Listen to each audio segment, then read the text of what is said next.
The world has changed, and not because of the movement of lithospheric plates or a volcanic eruption. It's about monsters. They've suddenly started appearing all over the world, leaving the planet on the brink of extinction. The hero sighs at how many of them there are, and they appeared thanks to the tower, a mystical place that gave monsters strength and power. People call this place the Devil's Tower, and they named her that because everyone dreamed of conquering her. Inside is everything you could wish for: strength, day, honor. Conquer the tower and get everything you want. Pass all the tests prepared especially for you. A huge tower with 999 floors, and it is ruled by gods and demons. Rulers of all countries tried to protect people from the tower, but no one managed to stop the attempts to conquer her. As the gods and demons warned, all those who prevented others from approaching the tower were punished. It has been 5 years since people began trying to conquer the tower, and now is humanity's first attempt to conquer the 600th floor. Our hero was already about to attack, but there were a lot of explosions. He screams that the Star Nine is trying to stop him again. They say the hero doesn't even understand what he's doing. Among the millions who took part in conquering the tower, 9 people stood out. With the help of magic and divine energy, they gained immeasurable power. The star nicknamed the Death Star. He is not a master of weapons and does not have superpowers, but he is the one who betrayed the 9 stars and got the title of the strongest, and his name is Chris Morris. Do the 9 stars really think they can resist his will? This won't end with one death. Chris is the one who brings destruction, the embodiment of death, the greatest necromancer. He summoned his army of skeletons. Perfect, the hero was tired of people anyway. All Chris needs is power. He uses the Star 9 to become the greatest. And they knew that he had betrayed humanity and had gotten involved with a demon. They have no choice. The leader has declared death to the traitor. Even though Chris betrayed the Star 9 by striking after receiving the power, he couldn't defeat them all on his own. The Star 9 pounced on him in full force, killing all the summoned skeletons. Chris betrayed humanity for the sake of power. However, this was just a common legend. He didn't betray humanity. In fact, it was Chris who was betrayed by 9 stars. 8 to be exact. But people were not told about this. 9 years have passed since then. The hero tossed and turned in bed, saying he would come back and deal with the fucking 9. He stood up abruptly and realized it had worked. It really worked. His secret skill is soul transfer. Just before death, this skill allows Chris to transfer his soul to a suitable body. It seems he chose a body with similar physical characteristics for the hero. And he's still in South Korea. The anger at the 9 stars hasn't died down. Chris would have been fine if he had gone to the 600th floor alone. They offered to help, and then betrayed him. When the hero was defeated, they decided to tell him the reason for the betrayal. Paladin Cain Pelon and Saint Carmen Pelon say he will not be able to summon his evil spirits on this sacred ground. Although the Death Star was considered an entire army in the person of one person, it cannot compare with the rest. Chris was just trying to help. Cain said it was nothing personal. It didn't mean they were mean to the hero. They just decided to cut it off at the root. Chris yells, asking if that bastard Wade Lee is with them.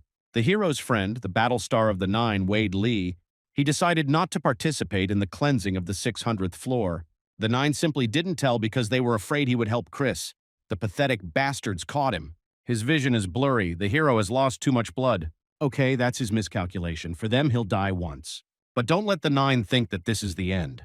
Chris will become even stronger, and he will take revenge on the traitors. So he sank into darkness for them. Let the 9 hold on. Chris hasn't even made them into his monsters yet. Now he will definitely make sure to destroy their souls and prevent them from being reborn. Suddenly, notifications started coming to his phone in bed. Chris was surprised. Maybe it's because he hasn't held anything like this in his hands for a long time, but it's cool. But he was even more shocked to see that it was now 2023. 10 years had passed. In just a moment, 10 whole years, what kind of ability is this? And then Chris wondered if he could even use magic in this body. He swatted the annoying fly and stood up abruptly. And then he told her to rise up, but nothing happened. Chris nervously shouted for her to get up right now. Damn, there's not a drop of mana in this body.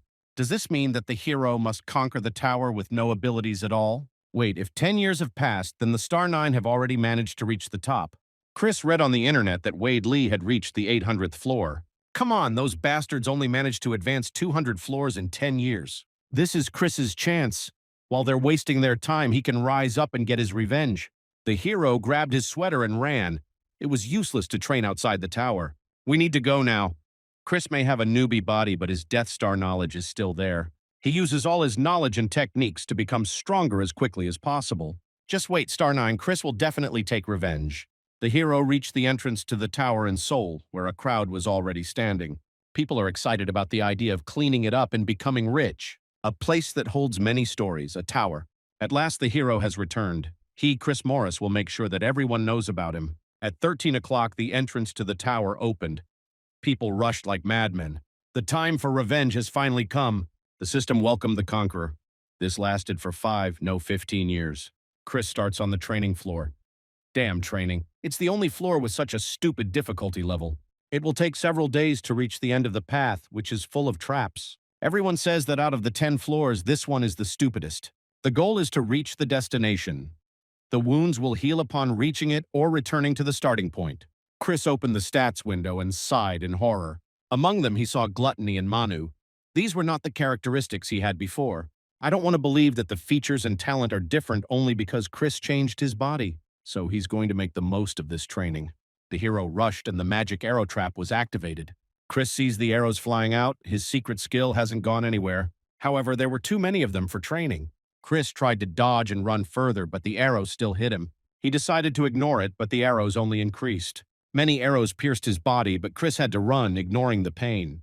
However, due to the number of arrows and damage he received, he returned to the start of the training area. The entire road was covered in blood. All wounds were healed. Let's see how long the hero can hold out. You can't just run forward mindlessly. 2 features make Chris the strongest conqueror on Earth. However, one of them is gluttony.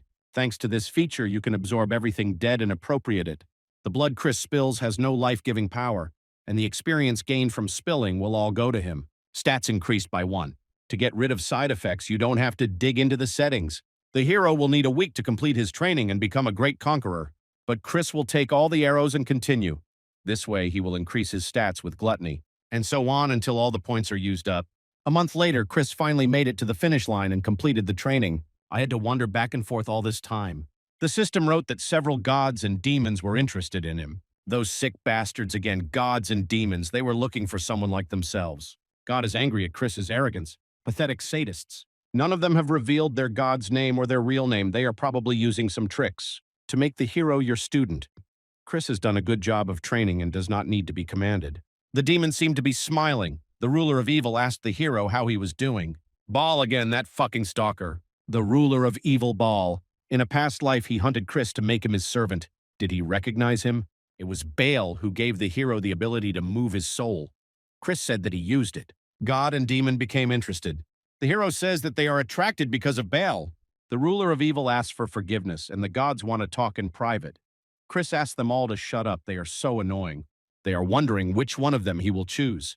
If they want to continue watching, let them shut their mouths and just watch. The Lord of Evil is offended.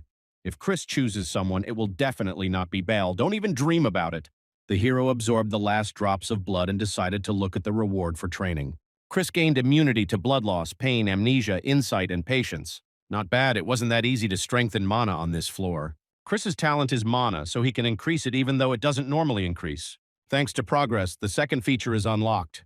The hero was surprised because he already had gluttony, and in place of the second ability, there were question marks. Chris can already see his past body possessed by this feature. New unlocked feature, versatility. This talent allows you to master any skill. Technique does not matter. Skill adjustment is applied during training. Wonderful, with this feature, Chris is invincible. The title he had never been able to obtain before, the best title of the Almighty. The Lord of Evil is curious about the hero's statistics. Chris told me to forget about her, leave her alone, and get lost. The hero moves on to the next stage. The Lord of Evil asks if he can join him. The next room should be a training area. Upon entering, Chris was asked to choose the weapon and class that suited him best. Once he makes his choice, he must break through the floor to move to the first level of the tower. In his past life, after learning about mana, Chris did not hesitate for a second and decided to become a magician. However, he suddenly grabbed the bow and asked the system to generate targets. Multifaceted, why didn't the hero immediately see the full potential of this skill? 3 targets appeared overhead. Chris hit the nail on the head the first time. He asked to generate more targets and make them able to attack too. Chris was warned that he still hadn't chosen a class and the target might be dangerous, but he didn't care. 5 target dummies appeared. They rushed towards Chris. He shot at them, but 2 targets still caught up with him. So the hero grabbed his sword and cut them down. Chris also demands that the system make the target stronger. Difficulty increased, more dummies created. But as soon as they appeared, the hero attacked them with a spear.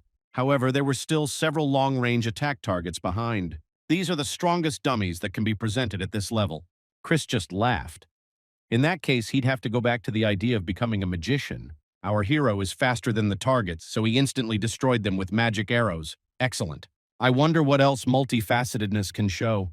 It feels like Chris has been familiar with this skill for ages. He achieved the achievement of using at least one weapon from each category while being omnipotent.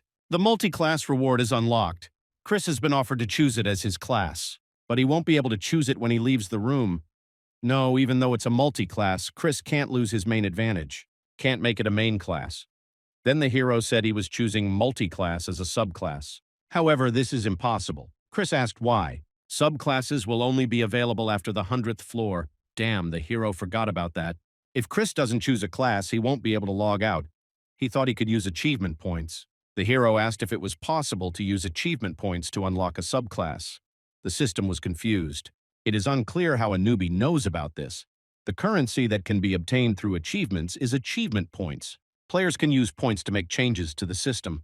No point in asking how Chris knows about this. He wants to use the 5,000 points to unlock subclasses. He hopes it's possible. Possibly, but he doesn't have enough points. 5,050 points required. Chris has no choice. He will need Baal's help. He asks him to reveal his identity and talk to him. This is considered an achievement. Chris received 200 points for talking to the best demon.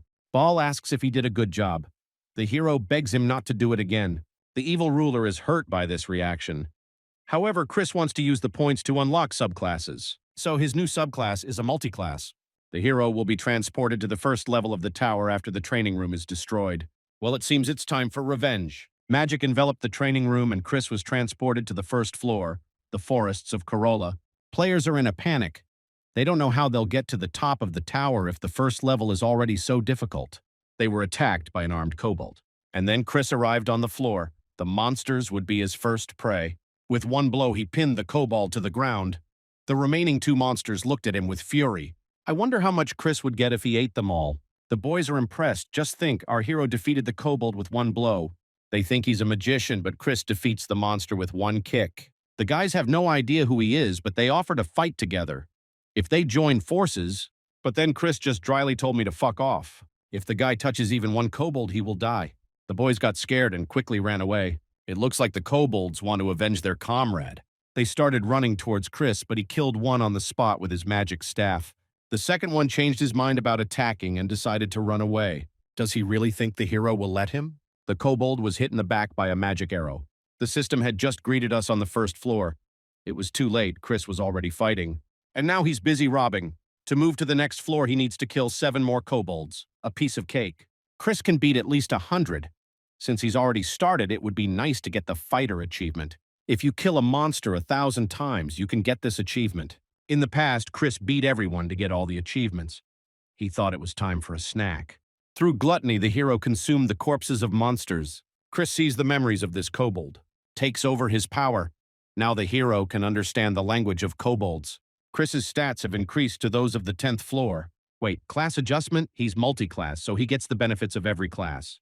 The kobold's memories suddenly began. The monster was in a hurry. He starts to get angry. He grabbed the poor family. Kobold had to hurry, otherwise it would hurt if they hit him. The preparations were complete, and then the kobold lord appeared. Chris is happy. The timing is perfect. The Lord of Monsters is the harbinger of a monstrous wave. The hero can get an achievement and level up at the same time. It would take an entire army to face them. Chris commanded the corpses to rise. He successfully changed his main class to a necromancer.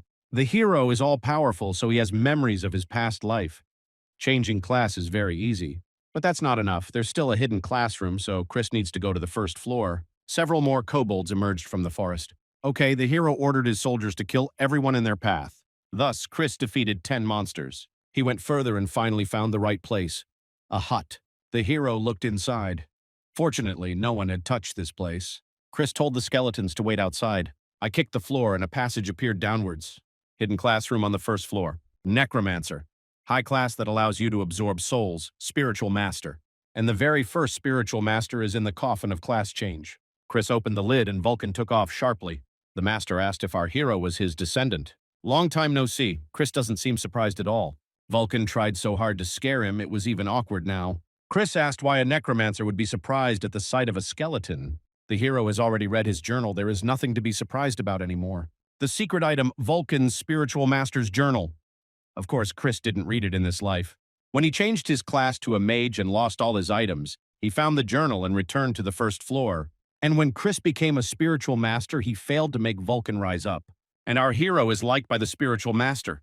Vulcan says Chris is better than that ill-mannered asshole who showed up 10 years ago.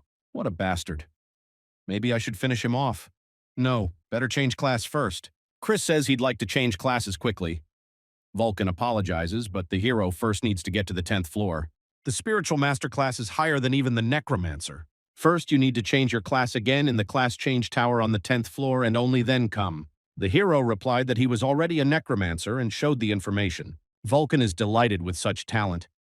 Chris changed classes on his own without going up to the 10th floor. Yes, the hero is better than that scoundrel. Chris repeated the question whether he would change the master class or not. Vulcan just can't stop chatting. And finally, he began the ritual. Spiritual Master Vulcan. Long ago, before the tower appeared on Earth, he was one of the main walkers. Although he was the most powerful necromancer, he continued to search for ways to become even more powerful. Skin and bones are not enough. Is there someone stronger? Instead of a lich or a death knight, Vulcan wanted to summon someone else. And then he found that very thing, the soul.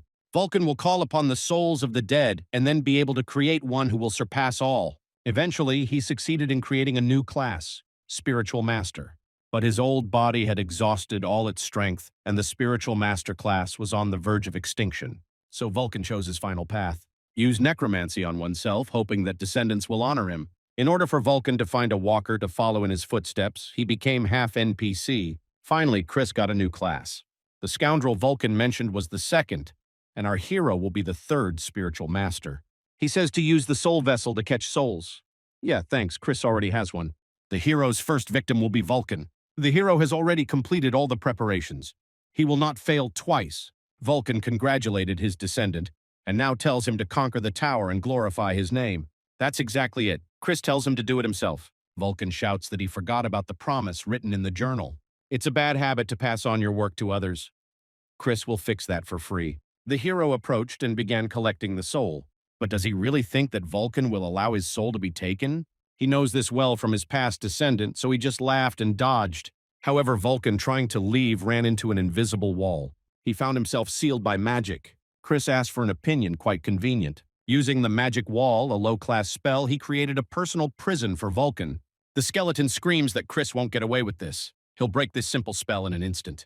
But did the hero say that this was all? Chris scattered mana stones along the way. He uses magic to activate them. Vulcan said he could easily break the spell, but will he be able to do it before Chris catches him? The skeleton doesn't understand who is in front of him. How can a walker from the first floor have such abilities? Chris failed in his past life, but he definitely won't miss Vulcan in this one. The hero took off his hood and asked if he was still the second spiritual master or could he be considered the third. Vulcan immediately recognized Chris Morris. But before he could say or do anything, the hero absorbed him. The skeleton is sad. Chris tells him not to get upset. Now that he is with our hero, all the dreams of the spiritual master will come true. The evil lord is watching. The demon who watches death is interested in Chris's class. Gods and demons cannot enter the class change location. The hero will show you soon, just don't bother him. It seems he won't need the skeleton army anymore. Chris ordered the skeletons to disappear. And then he told the new spirits of monsters to rise. They probably can't speak either. Suddenly Vulcan's voice was heard. He is outraged that Chris dares to use him as a spiritual soldier. The hero sees him in this guise for the first time. Vulcan must have been handsome in his youth. The spirit screams that it will not leave this way. Let Chris not dare to underestimate him, the first spiritual master. But then Vulcan began to fall and began to choke. Let him not overdo it. He is alive thanks to Chris's mana. If the hero cuts off access, the spirit will immediately dissipate in the wind. Vulcan is not going to obey like a faithful dog anyway.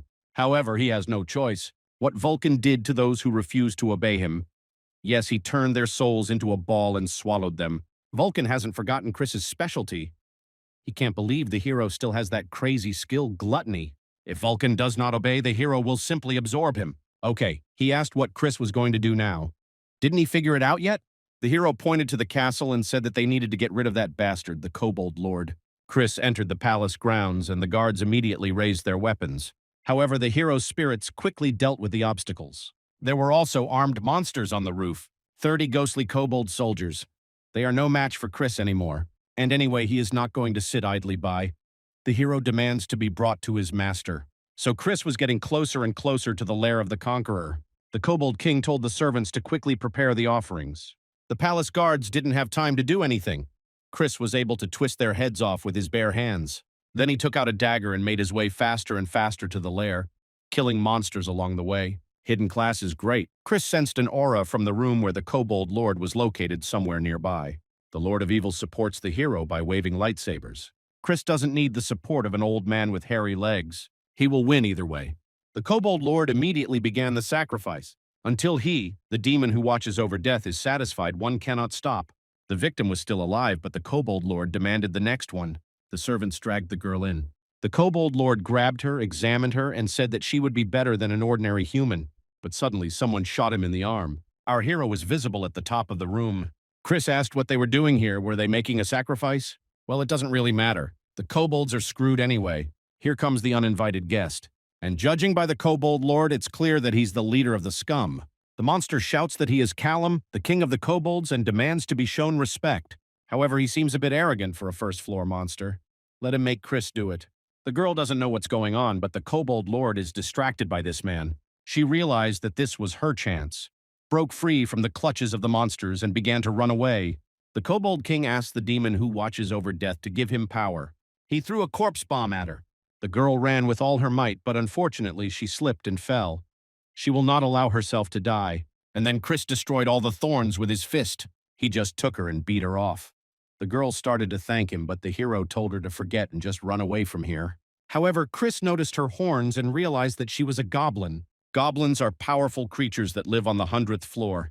They have no reason to go any lower, especially for a single person before he even reaches adulthood. It seems that something happened on the 100th floor. Chris needs to save her so that he can ask her about everything later.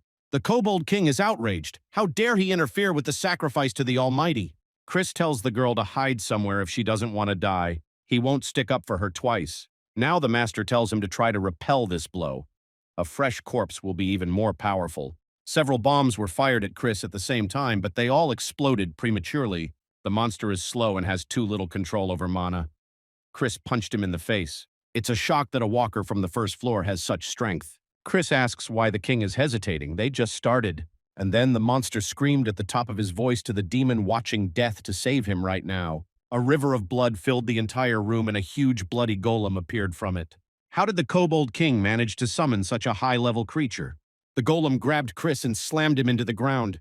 The kobold king laughed proudly, saying that this was his most powerful ritual. And then the hero asked if the kobold even understood who he was talking to. Now Chris will introduce him to his ritual. The spirit stroked the golem and tore it apart from the inside. Our hero destroyed such a fashionable creature in a second. Even for monster lords, creating golems is not easy. Chris asks the death-watching demon Boone if this was his doing. Boone nods silently, and the evil lord looks on with disdain. Boone was curious about what Chris was capable of as a spiritual master. He summoned the blood golem when he saw Chris fighting one of his followers. And the kobold king was just a puppet. He ran out of mana. That's to be expected. Boone specifically summoned the golem. Kobold can't believe it and screams that the demon will take revenge better than his death. That would be nice. Chris has something to tell him. The kobold spirits began to consume their former king. Chris lifted him into the air. Boone's toy was finished. The demon decided in vain to test the hero. He will regret it. And anyway, Chris will make sure he pays for what he did. Boone laughs heartily, saying that he likes it. With a snap of the hero's fingers, the king of the kobolds was dead. His soul left his body and decided to run away, but Chris quickly grabbed her. Actually, they're not done yet. Creating a soul sphere is one of the basic skills of a necromancer. This skill allows you to collect souls and create medicines.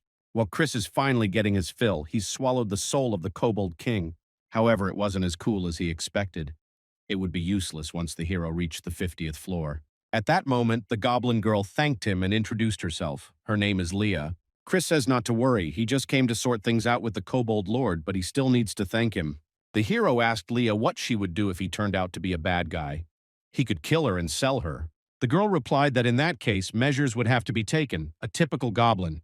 They are very persistent when it comes to promises or revenge. Then Chris asks to answer one question. How did the one who is supposed to be on the 100th floor end up here? And then Leah told that the goblin village was attacked. In the tower, goblins are quite powerful creatures. Even walkers have a hard time competing with them. Just don't tell me it's one of the four great beings. The source of power is giants, the source of magic is dragons, the masters of dark energy are demons. The wings of vengeance are angels. These creatures keep the entire tower under control. Only one of them could have disturbed the goblins like that. Or someone who had managed to enlist their support. Or maybe the Star Nine. It could be the work of someone who is related to the squad. Chris got mad at those bastards again. Leah asked if he was okay. The hero replied that everything was fine and he would go. And I would advise her to do the same. She's not going to stay here among pools of blood. If possible, Leah would like to go with Chris. She is still young, but you can take her with you. The hero warned that he would be busy, so he would not protect her. Leah assured that she could take care of herself. And then Chris reminded her that she had just been almost killed by a kobold. The girl said she just let her guard down. Okay, the hero let her go with him. It's probably best to change clothes. It's better not to attract attention with bloody things. And then, right above the corpse of the Kobold King, an equipment icon appeared. Having put on his cloak, the heroes set off on their journey when they came across a magic circle. Vulcan emerged from it and announced that he was finished. There was not a single kobold left within the castle. Chris praised him for his excellent work. Leah asked in surprise who it was. Vulcan did not expect her to see him. The girl replied that some goblins have a connection with souls. Wow, it looks like Leah is a special goblin. You can use gluttony and absorb her abilities, but it's too early. Better to train her a little. Suddenly a system message appeared. Destroying the monster lord may cause a wave. After accepting the quest, all safe areas on the first floor will be inaccessible. Chris is delighted. Vulcan and Leah hope he's not going to accept the assignment. But if the hero had not intended to, he would not have gone all this way. The evil lord thinks it's reckless. And Boone will give Chris a reward if he gets the first rank. Is this really how he tries to make an appeal? Great, the hero will make a decision when he sees the reward. Vulcan can't believe it. Chris decided to die. He knows that Chris would rather have him dead because then he would be completely free, but the hero replied with a creepy smile that Vulcan would be his servant even after death. The hero confidently agreed to the task. Kobolds attack the entrance to the village. All safe zones will be inaccessible. The players are confused. They are outraged that some idiot caused a wave of monsters. They are all going to die here. One guy shouts to those who have completed the task to quickly go up to the second floor. But the guys didn't have time to do anything. The wave of monsters began. Now no one will escape. Dozens of kobolds ran out of the portal. Suddenly Chris appeared in the sky. He said that if anyone touched even one monster, he would get rid of them all. The hero went to meet the crowd of kobolds. People are shocked. They warn that it is dangerous. Chris commanded all the spirits to rise. Necromancer on the first floor. The guys don't understand how he got this class. Chris carefully monitored how the spirits dealt with the kobolds. Leah asked if she could try to kill too. The hero told her to hurry. He didn't think his army would leave her anything. Leah has an idea. She took a sword out of the sphere. The girl cut the monster down with one swing. This is definitely not an easy sword. This young goblin handles it so deftly. She must have been the target. Suddenly, some guy called out to Chris and asked who he was to make a wave. He himself is Liam from the White Swallow Guild. It seems Chris hasn't heard of this one. Liam said that the famous guild of the Pelin siblings is the Holy Land, and the White Swallow is their daughter guild. Chris's expression changed at the mention of Pelin's brother and sister. Liam says that his older brother is in the White Swallow and they also want to reach the 10th floor. He sees that Chris is not bad. If Liam talks to his brother, our hero will be able to join. Chris apologized, but no. The guy behind him was taken aback. Just in time, the hero needed to find out something. Meet me when the wave is over. I'll have to ask Liam a few questions. The other guys are indignant. They are all comrades. And Chris intimidates people just because he is a little stronger. The hero asked why not. Isn't it all obvious? These guys are not capable of hitting, killing, or stealing anything. There is no need for that on Earth. In the tower, power is essential. Liam demanded to be released. The spirit threw him to the ground. He must listen carefully or he will die. Chris spared him because there is something to find out. The hero told Liam to stay away from him, otherwise he would really like to punch him. Friends ask Liam what he will do. Will he really not even answer anything? And then the guy said to run. If Chris catches them, they're done for. Finally, Chris and Vulcan joined the fight. They jumped into the huge crowd of kobolds.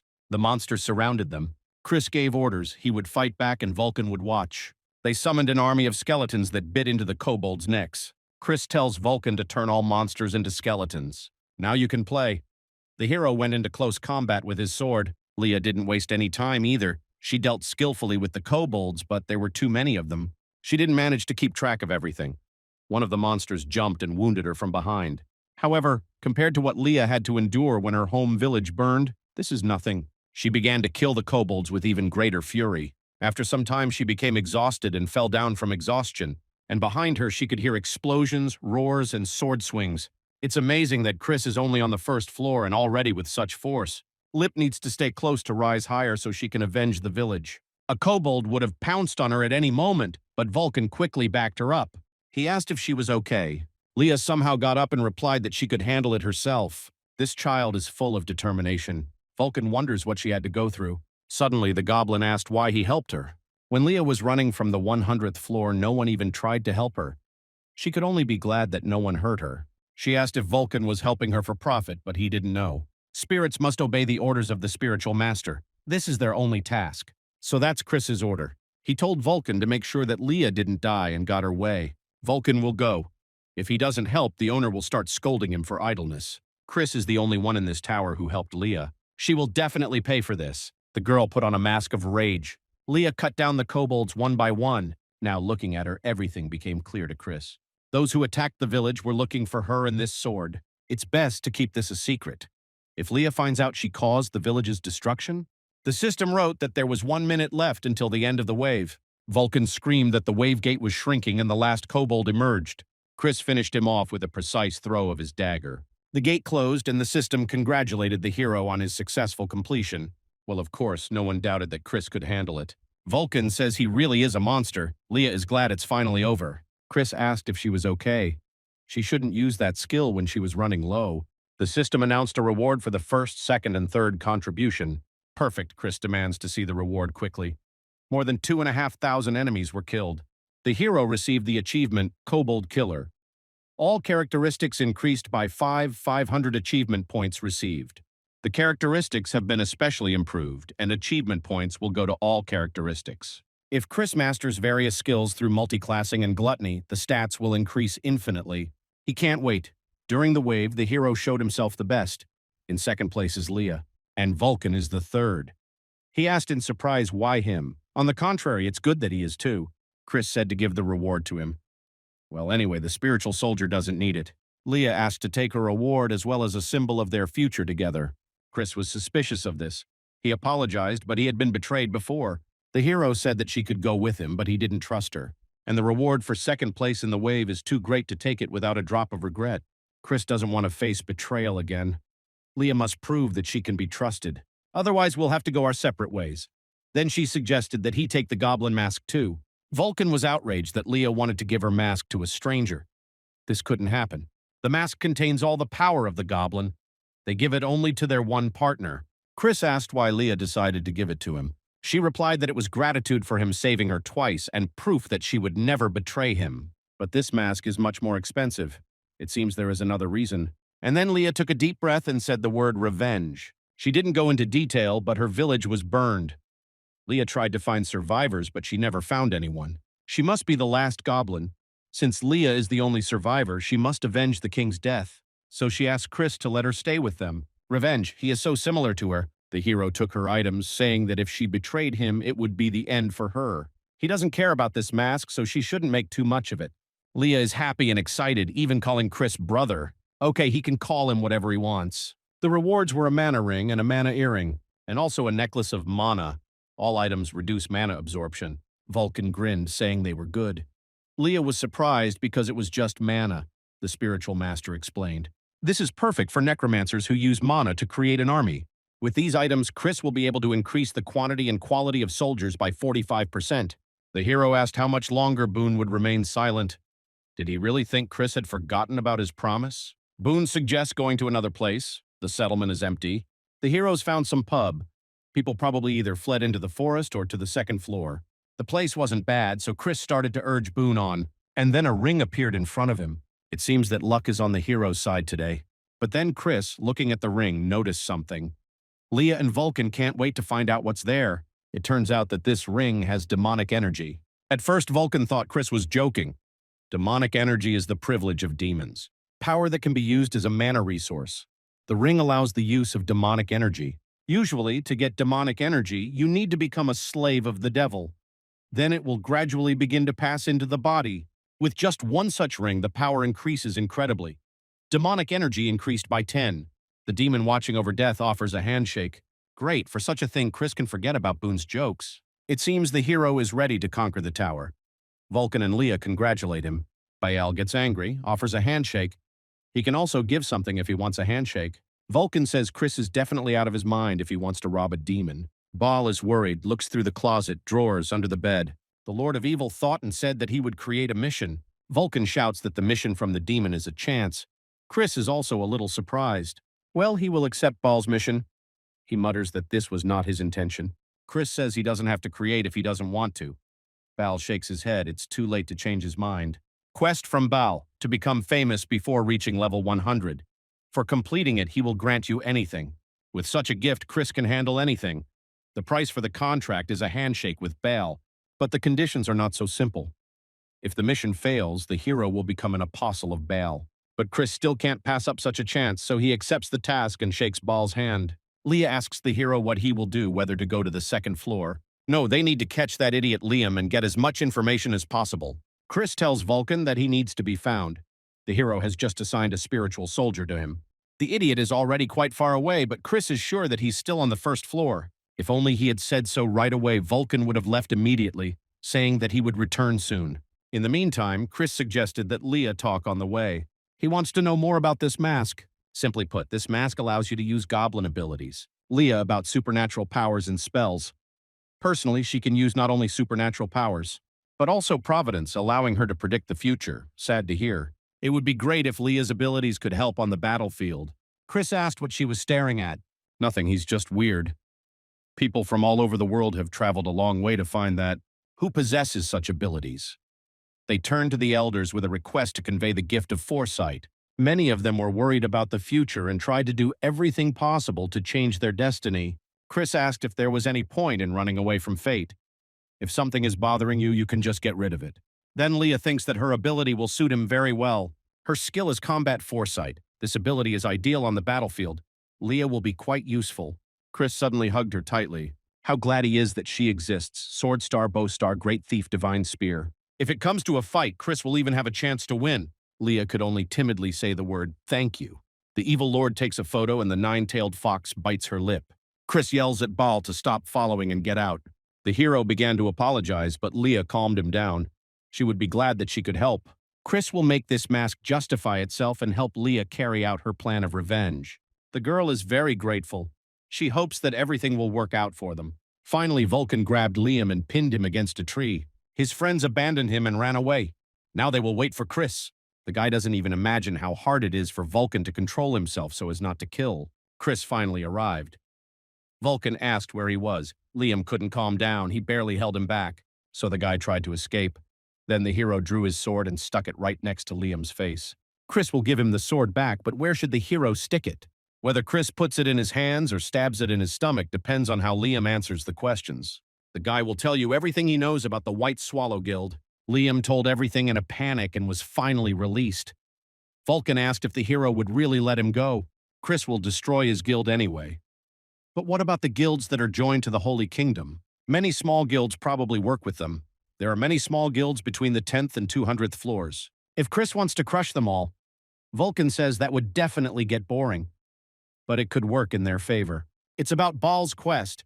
If Chris can destroy the guilds under the influence of the Pelin siblings, then the chances of completing the mission will increase. Then the hero asked if it was time to start moving towards the 10th floor. In the safe zone of the second floor, everyone was talking about the three who had survived the wave. A crowd gathered to watch them. However, to their great regret, Chris had a mask on his face. The guys want to know if he has a guild and ask him to say his name. The hero remembered Baal's task. It is not worth revealing his name yet. And then Chris called himself a ghost mask. One guy was indignant and demanded an explanation, but the other stopped him.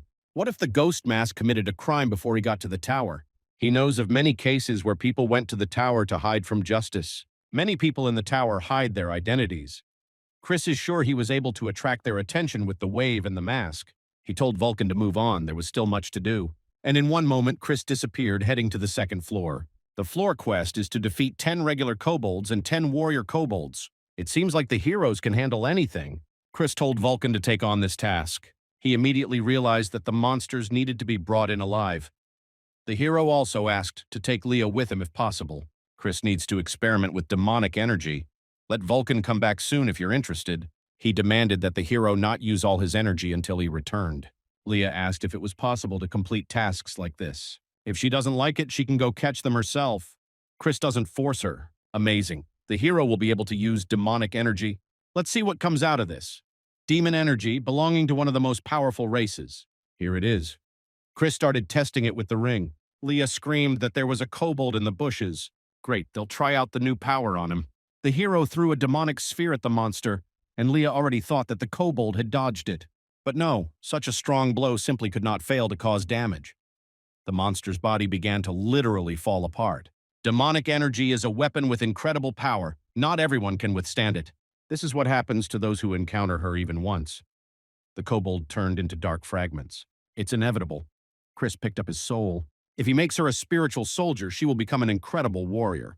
The soul is destroyed. It cannot withstand the demonic energy. The energy density urgently needs to be lowered. Chris decided to lower it from 10 to 1, and so it all worked out perfectly. Leah says it still wasn't that easy. Chris, on the other hand, thought it was too easy. Since few people other than demons can control such energy, nobody knows how easy it is to use. Suddenly, Vulcan came and asked if this was created with demonic energy. Amazing! A spiritual soldier with demonic energy is incredible. He is worthy of the title of demonic spirit soldier. Vulcan says that his student did a great job. Does this mean that every time Chris captures a soul, it will need to be filled with demonic energy? It seems like it won't be that easy to use in battle. Wait, why would the hero need to summon it himself? Vulcan has more experience in summoning than him. He is able to summon souls at the same time and command them during battle, which is quite valuable. Vulcan is pleased that Chris paid tribute to his teacher. And then the spiritual master was enveloped by demonic energy. If Chris filled his soul with demonic energy, the fighters that Vulcan summons must transform into demonic spirit soldiers. His soul is stronger than a kobold's. Chris uses all the energy he has. Leah is worried, but the hero replied that the first spiritual master would not die from something like that. If Vulcan survives, he promises to tear the hero into pieces and eat him for breakfast. Let him reach his level first. If Vulcan becomes strong enough to challenge Chris, he'll be happy. The spiritual master flew up above the ground, proudly opening his wings. Vulcan is the hero's best spiritual soldier. He says Chris made a mistake. The hero created a creature many times stronger than himself. This is his biggest mistake. The volcano is angry? Great. Chris took the mask from Leah. He still needed an equal opponent. As he wanted, Vulcan will show the demonic soldiers he can summon. He set his new army on Chris. The hero used the power of the mask. Demonic spirit soldiers are much slower. Or does it only seem that way? It turns out that Leah can see all this. Chris quickly burned all the soldiers and headed towards Vulcan. It may be different now, but it used to be called the Death Star. The hero punched Vulcan in the face. Now Chris told him to calm down and listen to his orders. Leah was afraid for the old man and ran to him. Chris laughed, saying that it only works on normal people. The volcano actually feels pain. Leah asked if Chris had just used the mask's power. Yes, everything around seemed to slow down. It was as if he had become the most powerful fighter. Speaking of which, Leah thinks it's just a side effect of her lack of experience. Chris is shocked. If this was just a side effect, then what is the purpose of this mask? Leah already said that it is needed for combat foresight. With it, you can not only see the enemy's slow actions, but also to anticipate the next step. Chris began to ask about how to learn this. However, Leah just goes and does it. The hero forgot. Surely she is considered a genius even among the goblins. It would be hard for her to teach him even if she asked him to. Leah asked if Chris was feeling dizzy, and all because if an inexperienced goblin used a special skill, he would experience a terrible headache or dizziness. This also applies to Leah. She can't use foresight whenever she wants. That's why I was worried, because Chris didn't even manage to activate the skill, and she keeps pressing on the sore spot. Leah says it wasn't on purpose. She thinks Chris will learn everything soon. He miscalculated, and it seemed that everything was playing into his hands. The hero was too inspired by the idea of becoming the strongest on the second floor. Anyway, Chris thanked Leah and patted her on the head. Vulcan is upset. He, the greatest spiritual master, could not even imagine that he would end up like this. Leah came up to him. Vulcan immediately hugged her, saying that at least she cared about him, unlike that idiot. Well, basically she came to say that we need to bring more kobolds. We need one more, so Vulcan better hurry before Chris turns his soul into a ball and swallows it. That's how Leah relayed his words. Vulcan just wants to cry. The second floor mission was completed without problems. Afterwards, the third floor was cleared, and after him the fourth. And rumors about a guy named Ghost Mask have already reached the fifth floor. It seems like it's been 3 days since he entered the forest on the fifth floor. The guys are gossiping that only kobolds were strong enough for him. After the fifth floor, goblins with poisonous needles start spawning. And that's what happened. While Chris was busy with his own business, the goblin shot at him. However, Leah quickly cut the needle, and Vulcan's demonic soldier quickly dealt with the goblin. Leah stopped the monster in time. He was trying to attack Chris. It was necessary to get rid of him altogether. Wait, something's wrong here. There's an evil smile on Leah's face. What the hell is going on with her? Vulcan asked if she was okay. Leah woke up and shouted that yes. She didn't understand why she was holding the sword and laughing. The guys waited a long time. Chris had just finished preparing. There will be a wave of monsters today. Fourth floor, the night before entering the fifth floor. The heroes are sitting by the fire and chatting. After the fifth floor, goblins start appearing instead of kobolds, and Chris will be able to get the Goblin Slayer achievement. Vulcan says that you can't attack them just because you want to. Nobody knows when and on which floor the master will appear. But Chris isn't going to hunt the Goblin Lord, and who needs to? He knows how to manually create a wave. Vulcan and Leah are shocked. If it were possible, everyone in the tower would already know about it. Chris found out about it completely by accident. I think it was between the third and fourth floors. When the hero climbed the tower, a crack appeared. That's when he learned about this method. Each floor has a central area where monsters spawn. If you find it and redirect your mana there, monsters will start appearing just like during the wave. Vulcan thought, Chris won a lot from this, and no one knows, but in general, he will try for the first time. Monsters above the 300th floor are much stronger than goblins. Even 4 great creatures couldn't stop such a wave. He didn't know when it could be used, and once he found out, it couldn't be used. Yes, but now it's a little different. To become stronger, Chris will create as many waves as possible. People didn't understand what kind of earthquake it was inside the tower. And then the gates opened. No one saw the wave on the first floor. A horde of goblins ran out towards the people. No one even warned them, so they started running away in panic. However, the goblins began to shoot their poisonous needles. Naturally, not everyone was able to dodge, and from this paralytic poison, people cannot move for some time. The guy wanted to save his friend, but the monsters were approaching at cosmic speed. He didn't even make it to the 10th floor. He couldn't even imagine that he would die here. Chris absorbed all the monsters with his ring. He told the guy to take the sent comrade to a safe place. The boy immediately recognized the ghostly mask. He shouts to the others that they are saved. Yes, Chris will save them so that they can survive and spread as many rumors about him as possible. He told his demonic soldiers to rise up and fight. Vulcan screams that it was he who actually created the soldiers, and Chris keeps pulling the blanket over himself. The hero told him to stop mumbling and make more soldiers, but suddenly an explosion was heard. The demonic spirit soldier is burning. A spiritual goblin could be seen emerging from the crowd. He can attack the hero's soldiers. If they don't get rid of him, then they can forget about the raid. Leah jumped from the roof straight into a crowd of goblins. Meanwhile, Chris sucked the souls out of the monsters. It's amazing that fire has such an effect on the soul. Using this technique on goblins is useless. The hero uses it wisely. He spread spiritual fire to all the monsters. Chris also praised Leah for her great work and told her to keep up the good work. However, she smiled again in a frightening way, and suddenly her sword began to emit light. Chris knew it was a difficult object, but he never imagined it would be this light. Leah was unrecognizable, armor appeared on her body, and her gaze inspired fear in anyone. The light of the sword filled the entire sky, and the earthquake destroyed houses. Leah managed to destroy an entire village in an instant. What the hell? Is this really her sword? Suddenly, Leah started waving her sword and right next to Chris. He took off his hood and showed that it was him. Wouldn't he recognize it? However, the girl ignored him and attacked him directly. The hero had to fight back. This girl is very strong. She flew into the sky, leaving only the rubble of buildings behind her. The volcano wandered through this fog of dust and called to Chris and Leah. He managed to contact the hero via telepathy. The spiritual master asked how Leah was doing. Chris seemed fine, but something was wrong with her. The hero replied that she had almost knocked him down with her blow.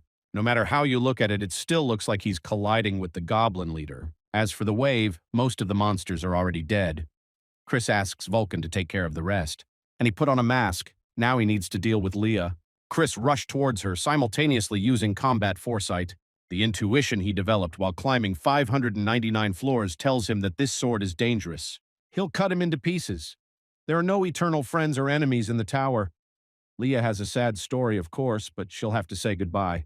Chris seemed determined, but he still had doubts, remembering how she called him brother. He swung the axe, but Leah stopped him with her bare hand. It looks like she used combat foresight. The girl laughed and threw Chris back, and then, dripping blood on the ground, he ordered to rise. Dozens of bony hands emerged from the ground. This is a wave of goblins resting among the rubble. The hero ordered them to attack. The spirits began to grab Leah by the arms and legs, but she cut them all down with one swing of her sword. Chris doesn't even see the soldiers hit. Is Leah using foresight now? She is too strong. Even the hero wondered how to defeat her. A huge blast wave threw him back. Leah looked like she was out of breath. No, her eyes are bleeding. Something is definitely wrong. If this is the side effect she was talking about, then Chris has a chance. The main thing is to make sure that Leah can't use foresight. Suddenly, she jumped onto the roof. Chris asked what she was doing. Was she not going to attack? And then she finally jumped down, pointing her sword at him. Chris quickly stepped back and told the goblins to rise up. The goblin's paralytic venom would be fatal even to Leah. He doesn't think she'll be able to dodge it without using foresight. Since she sees everything in slow motion, she slashes at the goblins around her with her sword. And then she actively started trying to hit Chris. Leah laughed when she finally managed to squeeze it. But then a goblin's paralyzing needle flew into her shoulder. If it weren't for the side effect of combat foresight, Chris wouldn't have succeeded. Namely, to shoot her with a poisonous needle from a blind spot through himself. Leah weakened and began to fall. Chris barely made it down in time to catch her. He can no longer feel his hands. It seems the paralytic poison is starting to work. Chris called one of the zombies and asked him to bring that poisonous needle. He absorbed energy from her and gained resistance to paralytic poison. Wow, Leah's ability is really getting on my nerves. While she lay there without strength, she imagined herself and the sword in some space. Someone said that this time she is the owner of the demonic killing sword. This man is surprised because Leah is just a child. She asked who he was. He looked like a goblin. Well, the girl was partly right, partly wrong. Leah asked in surprise what he meant, and then he put a long sword to her neck to warn her about something. The next time Leah draws her sword without preparation, it will eat her. Leah woke up when Chris was carrying her somewhere on his back. The girl asked in a weak voice where they were. The hero replied that they had just gotten out of the 5th floor and reached the village. This was the safe zone of the 6th floor. Leah was embarrassed and asked why Chris was carrying her. It was a shame that she didn't remember. They went to bed for the night. After checking their equipment and stamina level on the 6th floor, the heroes will head straight to the 10th. There is a large city on the 10th floor of the tower. To get there, you need to defeat the boss. Leah knows this is a great warrior of the orcs. Considering his fighting power, he can be considered the master of monsters.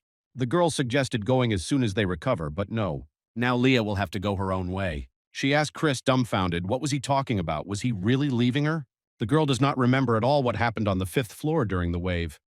At some point, the memories disappear. Chris said that she has a demon sword whose skills are no worse than the ego sword. It gives incredible power, but in return it devours consciousness. Leah lost her mind and attacked the hero. If she continues to rely on such an unpredictable power, she won't even live to the 100th floor. Chris gave her a task. Without relying on the power of the sword, to reach the 10th floor on her own, Leah needs to become stronger instead of relying on strength. She assured him that she would definitely become strong enough to become Chris's invisible comrade again. And so it's time to say goodbye. Leah thanked her for the robe. Chris advised her not to show that she was a goblin when she was moving around alone. There's no need to rush. He has a couple of things to do on the 10th floor, so he'll be there for a bit. Leah replied that she would catch up with Chris soon and then left. The hero will wait no matter how long it takes. A couple of days later, the 9th floor was cleared. These orcs are just big and are no different from ordinary ones. Chris himself, with his bare hands, killed monsters. It seems he has already got the hang of it. The hero tells Vulcan to remember to suck out souls. They need more demonic soldiers. Making waves has become a routine. Vulcan even enjoys it. He can't believe Chris is so cold-blooded. He didn't even remember Leah. What was he talking about? Chris wouldn't consider her his ally. If I thought she couldn't do it, she's strong. Leah will do anything for revenge. Now Chris told Vulcan to get busy and create more orcs. This wave won't be enough, more are needed. The spiritual master is furious. The hero seems to have no respect for adults at all. Doesn't he have parents? Well, actually, yes, he doesn't. Chris is an orphan who grew up in an orphanage. His friend Wade grew up there too. Vulcan became embarrassed and remained silent. Okay. He put his hand on the hero's shoulder, saying that he understood him. Chris asked what the reaction was. Vulcan tried to hug him, but he pushed him away so that they wouldn't feel sorry for him. As a result, the hero received the achievement Orc Killer. Now they have arrived at the 10th floor. To get to the center of the floor, you need to defeat the boss. If defeated, the player will be returned to the 9th floor. Vulcan is surprised. He has never seen anything like this before. There's a leaderboard here. The guys all did it in a minute. Chris doesn't see Vulcan's name here. He was indignant that there was no hero either, and that in general half of the records here belong to 4 great creatures with amazing skills.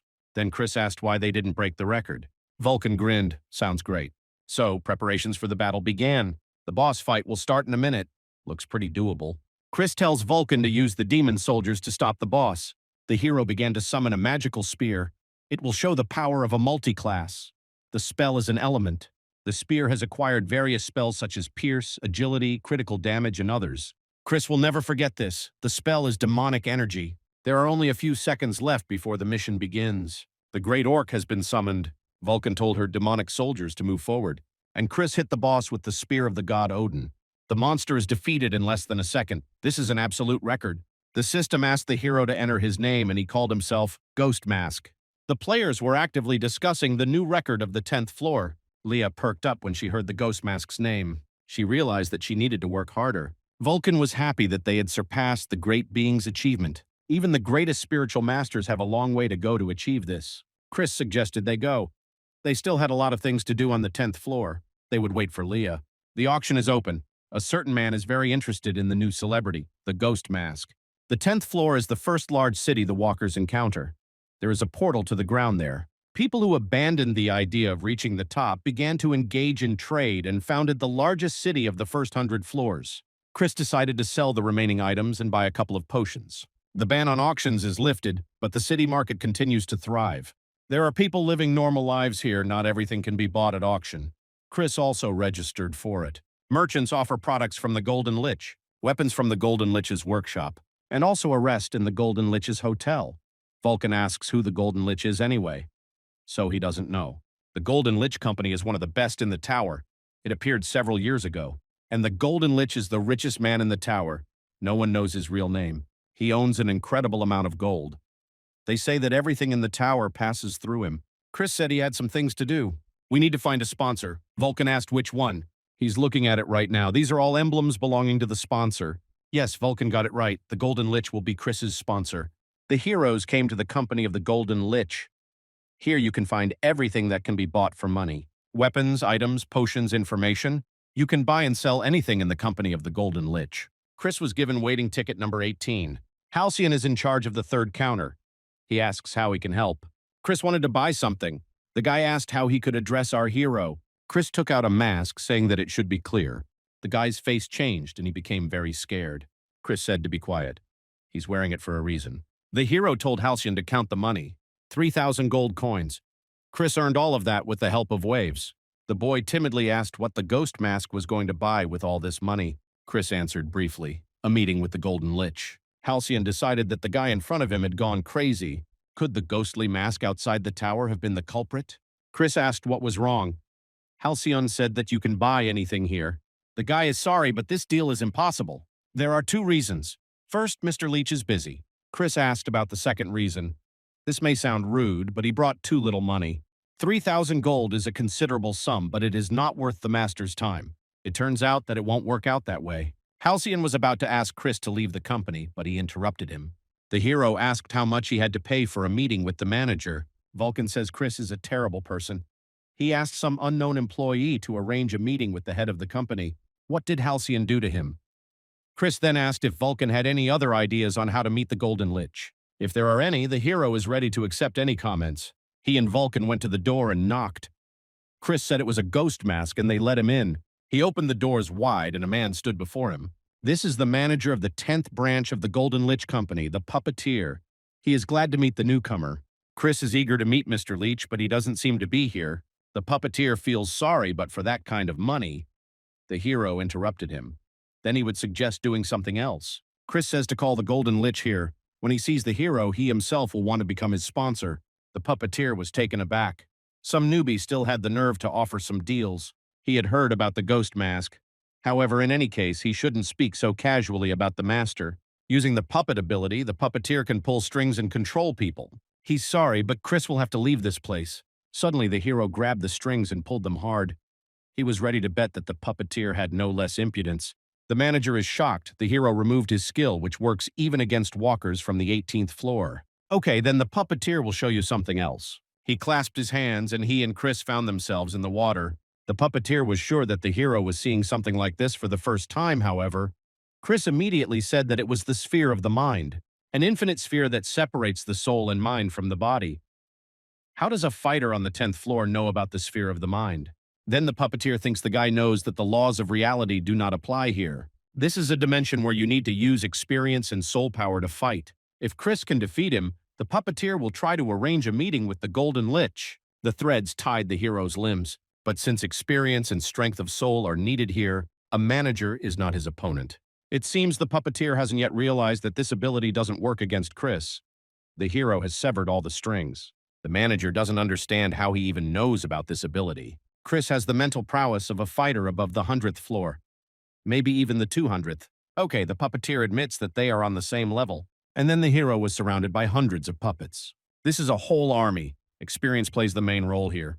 The puppeteer raised all these puppets through experience. In order to break through the 100th floor, he redesigned them in this way, so that they become stronger as mana is transferred. These enhanced puppets are as strong as a 50th floor walker. Once I got into the sphere, the winner was immediately clear. The puppeteer sent his entire army against Chris. He thought it was the end. Wounds in the mental realm do not reflect in the real world, so there is no need to worry.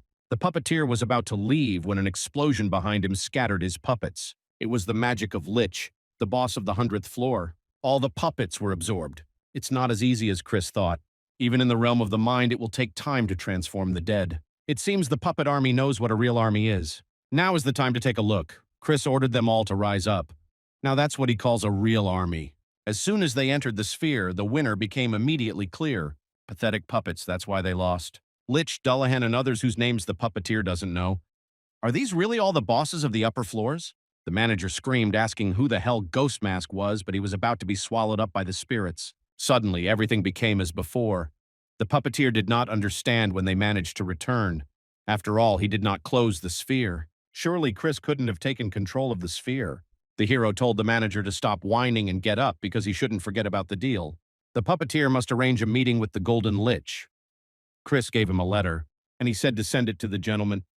Not to tell the manager about this since he lost, but if the Golden Lich doesn't respond to the letter, the puppeteer won't be able to help anymore. Chris said not to worry, the gentleman will definitely answer. As soon as the puppeteer receives an answer, he will let you know. He and Halcyon bowed and wished Chris a good journey. The heroes left the building. The sun was already setting, so Vulcan suggested finding a place to stay for the night and rest. But Chris replied that they still had a lot of things to do. Vulcan was surprised and asked if they needed to go anywhere else. The hero said that there was no point in wasting time sitting around waiting for an answer from the Golden Lich. The two girls decided to work as guild members in the White Swallow building, since they had to while away some time here. It all happens in the lobby of the 10th floor. One of the girls reached the 57th floor.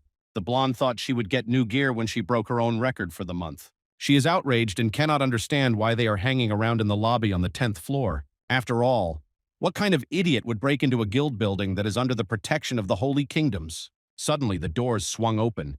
It was Chris who entered. They immediately stood in their place, asking what brought him to the White Swallow. The hero replied with a smile that moving up the tower was so difficult, so he wanted to join the guild. The girls breathed a sigh of relief. They were so surprised. Wait, they realized something. If they recommend a newcomer as a new member of the guild, they will be able to concentrate considerable power in their hands. They invited Chris inside with forced smiles and asked if anyone had recommended this place to him. No, he came here because he heard that this guild is quite popular. The girl smiled sarcastically. So this newbie doesn't know anything. The blonde asked to demonstrate her abilities. Chris asked for a coin. With a light touch of his fingers, he bent it in half. The girls were surprised. Chris also said that he knows the basics of magic. For example, it can create fire. The girls were dumbfounded and said that he could do a lot of things. They turned away to confer. The skills of a newbie are not so important now. They can take him for themselves, train him, then he will become a real oligarch. The blonde also noted that he was handsome. All Chris needed was to buy himself a little time. Suddenly, one of the guards ran in, shouting that something very bad had happened. There, a spiritual monster has gone crazy and is destroying the village. The guild has already called everyone who has climbed above the 50th floor. The girls are urgently told to leave. It was an awkward time, but anyway, they told Chris to stand here. They would sort it out quickly and be right back. The doors of the building have closed. Now it's time to transform into a ghostly mask once again. People flee the shopping street in panic. It is very dangerous. Everything that is nearby disappears without a trace. And even the attacks of the fighters above the 50th floor are useless. Vulcan awkwardly says that he is furious. People say how cringy he is. He knows it himself. He hasn't had to pretend to be someone else for decades. Fucking Chris.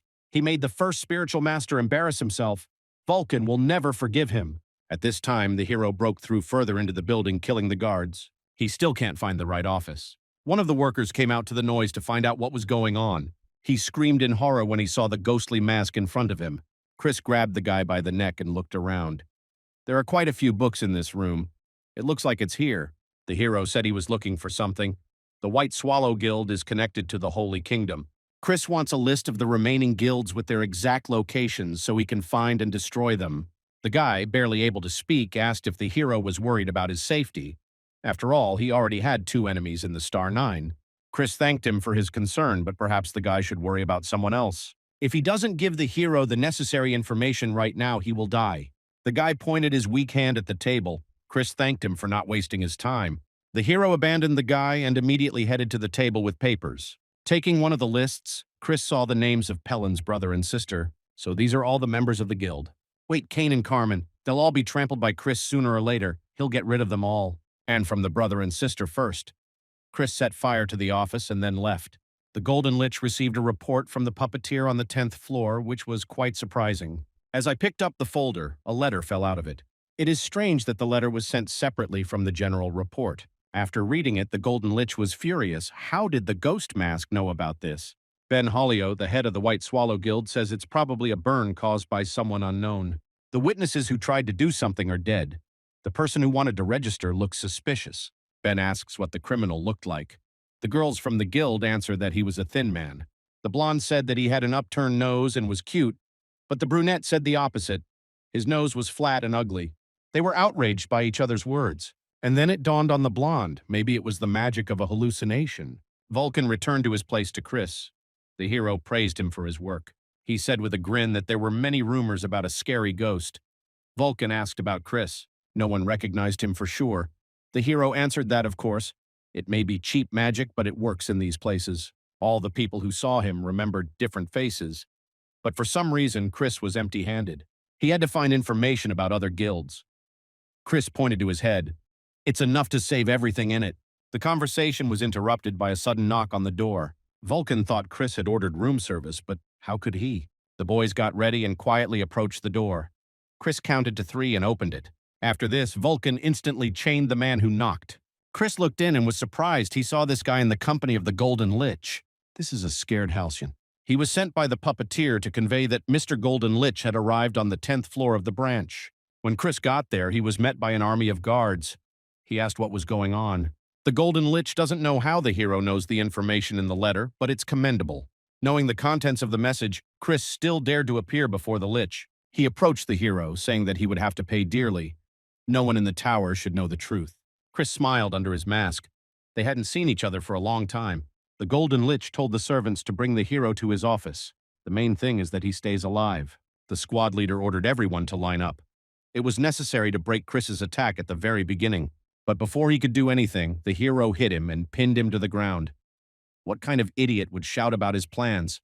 Chris quickly dealt with the remaining servants. And then he caught up with the Golden Lich, swung at him and offered to fight. The guy turned around and pointed his golden power at Chris. The hero began to defend himself with a shield against 1,000 gold coins. This skill requires gold and mana. This is a feature of the Golden Lich. Chris fought back and asked if that was all he could do. Of course not. A wave of coins, which are made from the gold of this branch, lifted Chris into the sky. Even he will receive mortal wounds after this. The Golden Lich exploded hundreds of coins around the hero, thinking he was finished. However, not yet. Chris has a spear to his face. He doesn't lose so easily in a speed fight. The Golden Lich pushed the spear away, saying that he could not be defeated with such pathetic methods. And if he wanted to, then Chris interrupted, saying that he couldn't be killed. The Golden Lich did not listen to him, so he ordered his men to take him alive. The hero will tell him everything. The master said to follow him. They walked into a bright office. The Golden Lich loved money after all. And suddenly Chris was pressed by a golden wave again. This space is completely isolated from the outside world thanks to the golden power of Mr. Lich. Even gods and demons cannot enter here. And now the Golden Lich demands to know who blabbed that he was the owner of the auction. The auction was a huge system that allowed items to be sold in the tower. However, she did not appear inside the tower by herself. Someone created it and led it. And that someone is him, the Golden Lich. If this becomes known, his company will collapse. That's why he demands to tell Chris. However, the hero replied that he lied. No one told him. The Golden Lich created a huge axe from golden energy. The hero, without one arm and leg, will still be able to speak. He swung as Vulcan had smashed the golden axe. This is a soul vessel. But the Golden Lich knows that this item can only be used by a spiritual master. Now he began to recognize the hero. Chris took off his mask, smiled, and told the debtor William that it was time to return the prescribed amount. And the Golden Lich thought that our hero was dead. Chris said that the clearing of the 600th floor, the betrayal of the Star Nine, the gift of Baal, and the resurrection. Vulcan finally pieced together the puzzle of what had happened. To be honest, William can't be sure that this man is Chris. The hero was also surprised at first. The Golden Lich asked about his goal.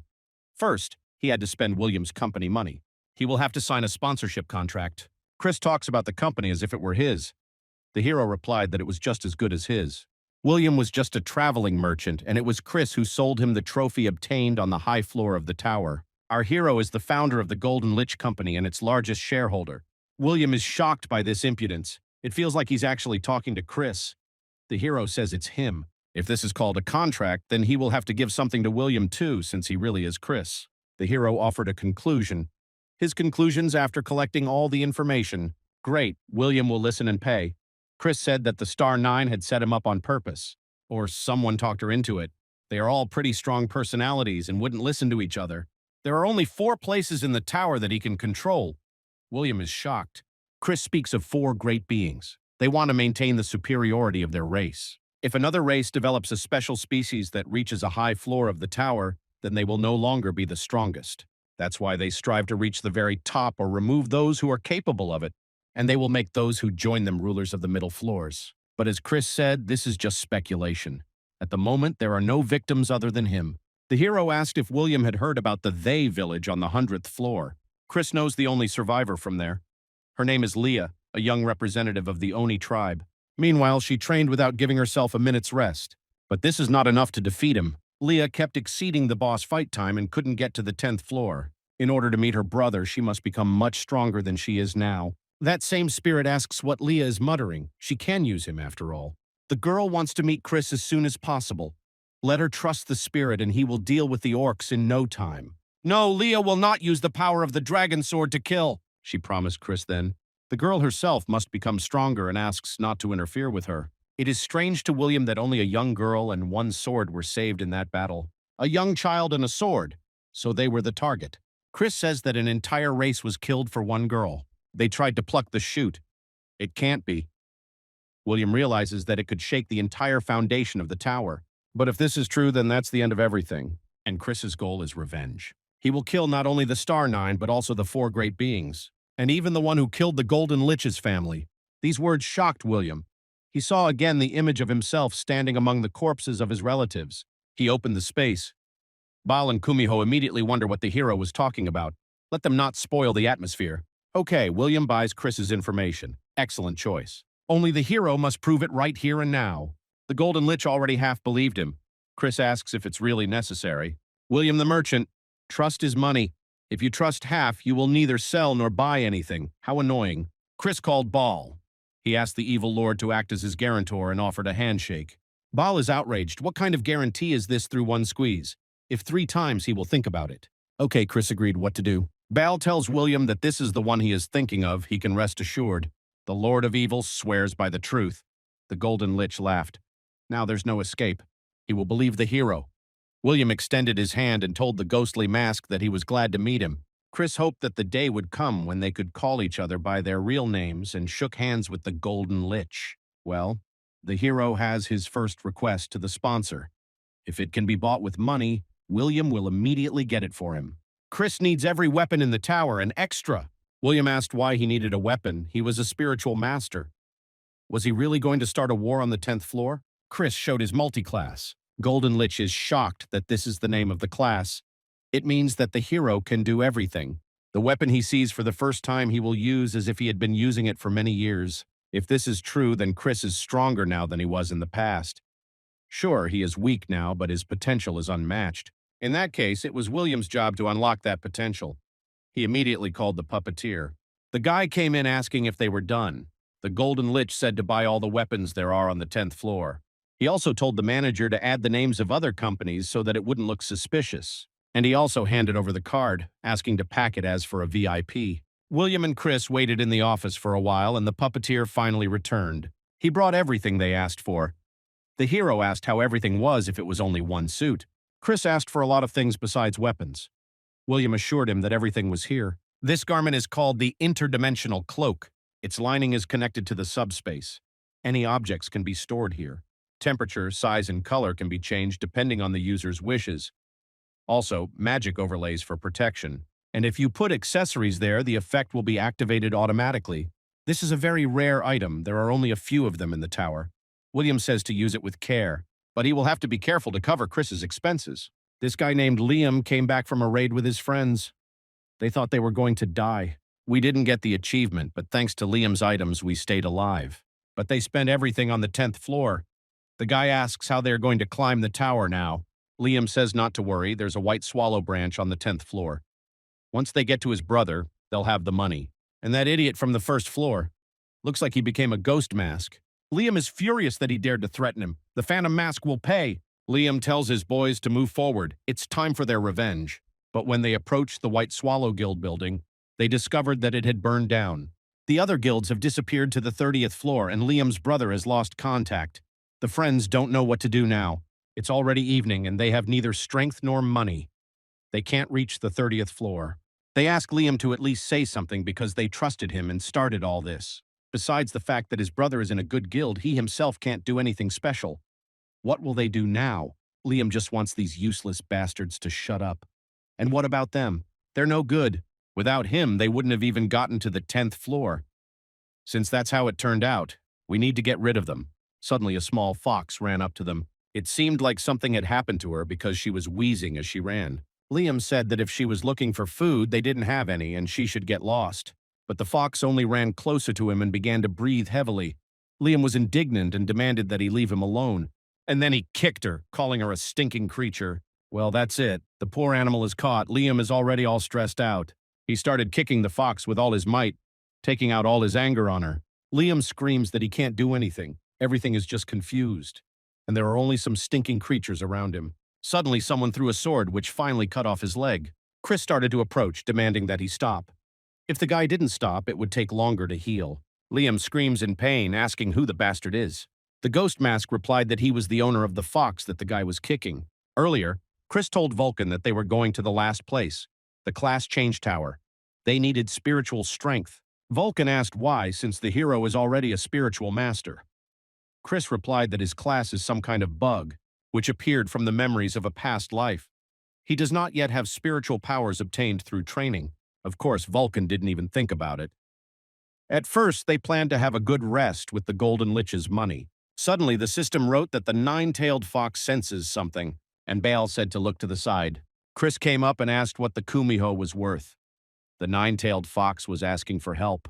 She says that her cub is in danger, so the hero immediately goes there and chops off Liam's leg. Chris is the owner of the fox that he kicked. The hero didn't think he would meet a kumiho cub in such a place. He also got a quest, and unexpectedly Luck smiled. You need to save the deity apostle and then take care of her. The reward is the fox item and then an increase in intimacy with the kumiho. Looking at Chris, Liam thought it was a demon mask. The hero also thought he had seen this guy somewhere. Liam asks what dirty tricks to provoke him. He told the boys to hit the hero, but Chris suddenly disappeared, having picked up the cub. He asked if Liam even knew what it was. It was the last piece of luck he'd ever had. Why the hell does the guy need to know that? He plans to do the same thing to Chris's leg. The hero asks the kumiho what to do with this guy. The nine-tailed fox asks to kill them. These guys were just the first to attack. Better let Liam take what he lost. Chris threw his severed leg at him, and then he caused the corpse to explode. So this means that this is the Kumiho cub. Now we need to think about what to do with it. First, we need to come up with a name. Chris can't call the fox cub. If you shorten fox cub, you get Deli.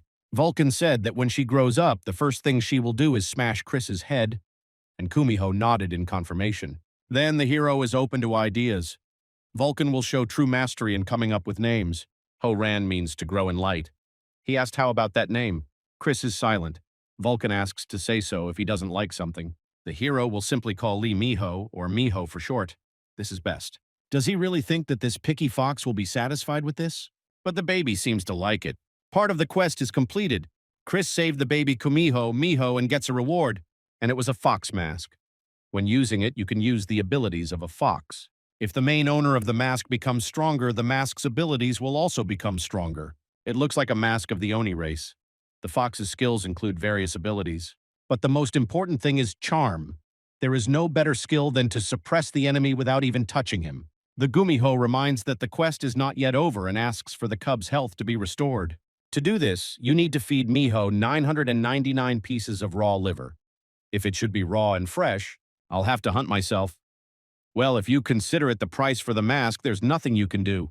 Moreover, the level of intimacy with Kumiho will increase. Chris is waiting impatiently. Since the issue is resolved, Vulcan goes for a walk. As soon as morning comes, the hero will immediately go to the tower. If Vulcan is late, he can come there right away.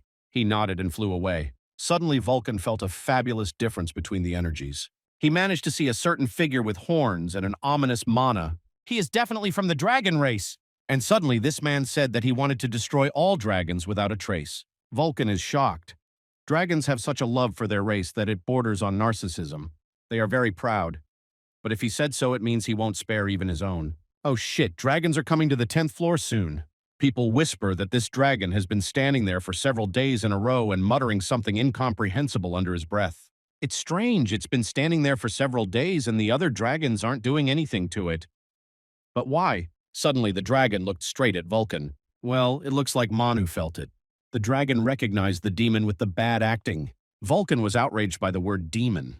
Judging by the fact that the guy doesn't feel his strength, he has a pretty low level. Vulcan called him a snotty dragon. The guy went berserk. He screams, asking how Vulcan dares to call him a dragon. It seems he wants to die.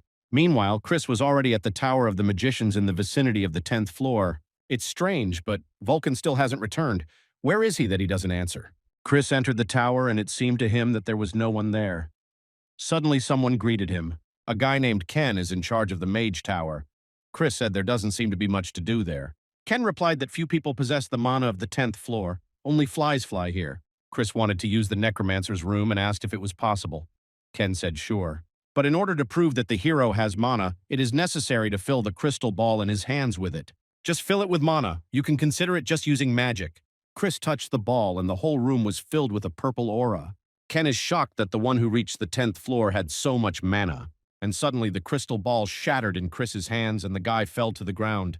The hero asked where the necromancer's room was. Meanwhile, the dragon began to attack Vulcan. The situation is not the best. Chris is too far away. Mana is separated from the soul. The dragon asks how much longer Vulcan will hide among the souls. It's time for a fight. Suddenly, a guy from the crowd noticed the horn.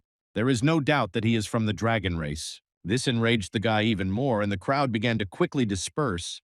This guy is definitely from the dragon race. But he reacts to this word too strangely, as if his body and soul are different. Vulcan doesn't know if this is even possible, and suddenly the curiosity of a scientist begins to awaken in him. He plans to use the soul as a weapon. Vulcan will personally check what is hidden inside this dragon, and he hit him with a soul laser. The dragon laughed. Vulcan is not just a demon. This is spiritual power, magic that uses the soul instead of mana. The dragon is not yet capable of this. This is Vulcan himself, the spiritual master. The dragon will regret having messed with him. He decided to introduce himself. Great. The guy fought back and also introduced himself.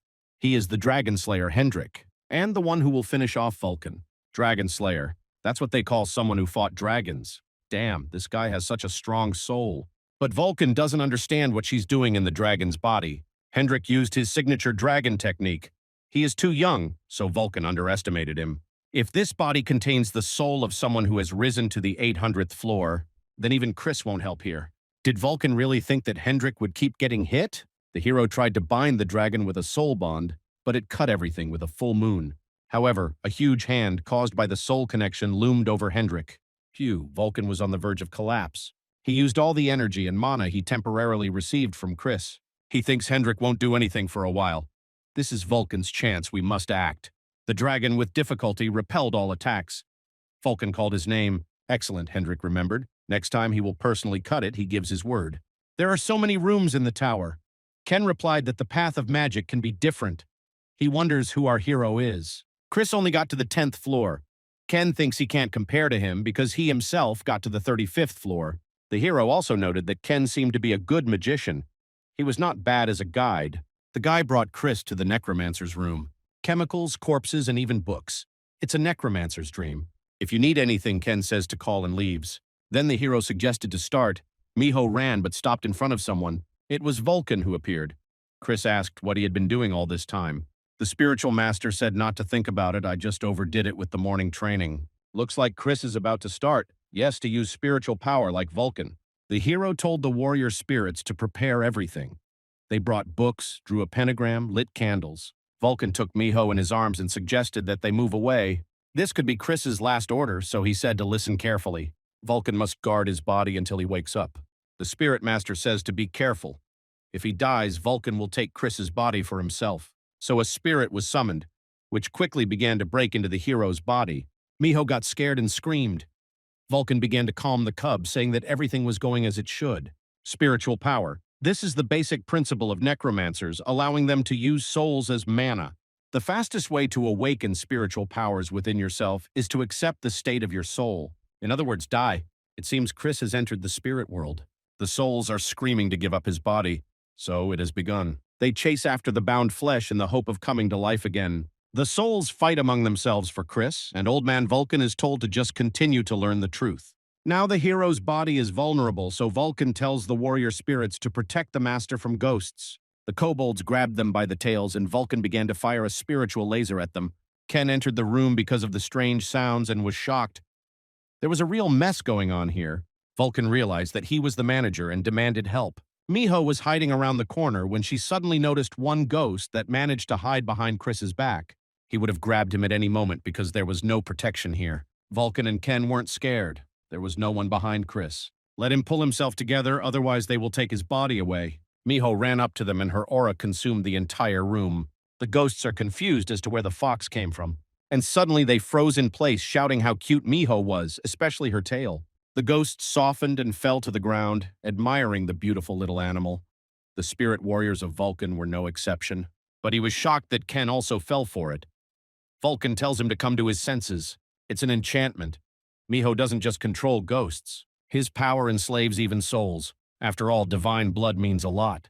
And then Neemed appeared, outraged by the noise and the fact that everything here was upside down. Vulcan remembers that before his death he was quite strong. If Naeemd wanted to inhabit Chris's body, it would be too dangerous. Vulcan wanted to stop him, but fell. It seems the charm is not yet worn off. He cannot move. Vulcan shouts to Miho that they need to stop Naeemd. The spirit tells the furball to move aside. He has no interest in Miho. The little animal jumped towards Neemed, trying to use all its charm. But it seemed that Miho had run out of strength, and that was his limit. Naeemd was seriously angry. Some animal, nothing special, was trying to scare him. And then someone shot the ghost in the arm. Chris thanked Miho, and that was the end of Naeemdu. Even evil spirits can be used instead of bullets. Naeemd is furious. How dare some human being? Chris pierced the ghost's body with a 10-finger bullet.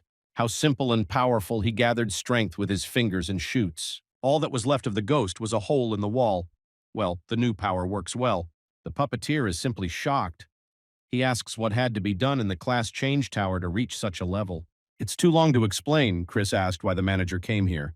The puppeteer wanted to convey something. Among all the items the hero asked for, these are the ones the manager did not find in the magic cloak. Deadly poisons for enhancement, fire crystal with fire energy, and ice crystal with ice energy. The puppeteer found it faster than Vulcan thought. Chris asked about the puppet that brought the suitcase with the items. They used them to clear the 100th floor and above. The puppeteer nodded, saying that everything was correct. Delivering these items is your final task as the 10th floor manager.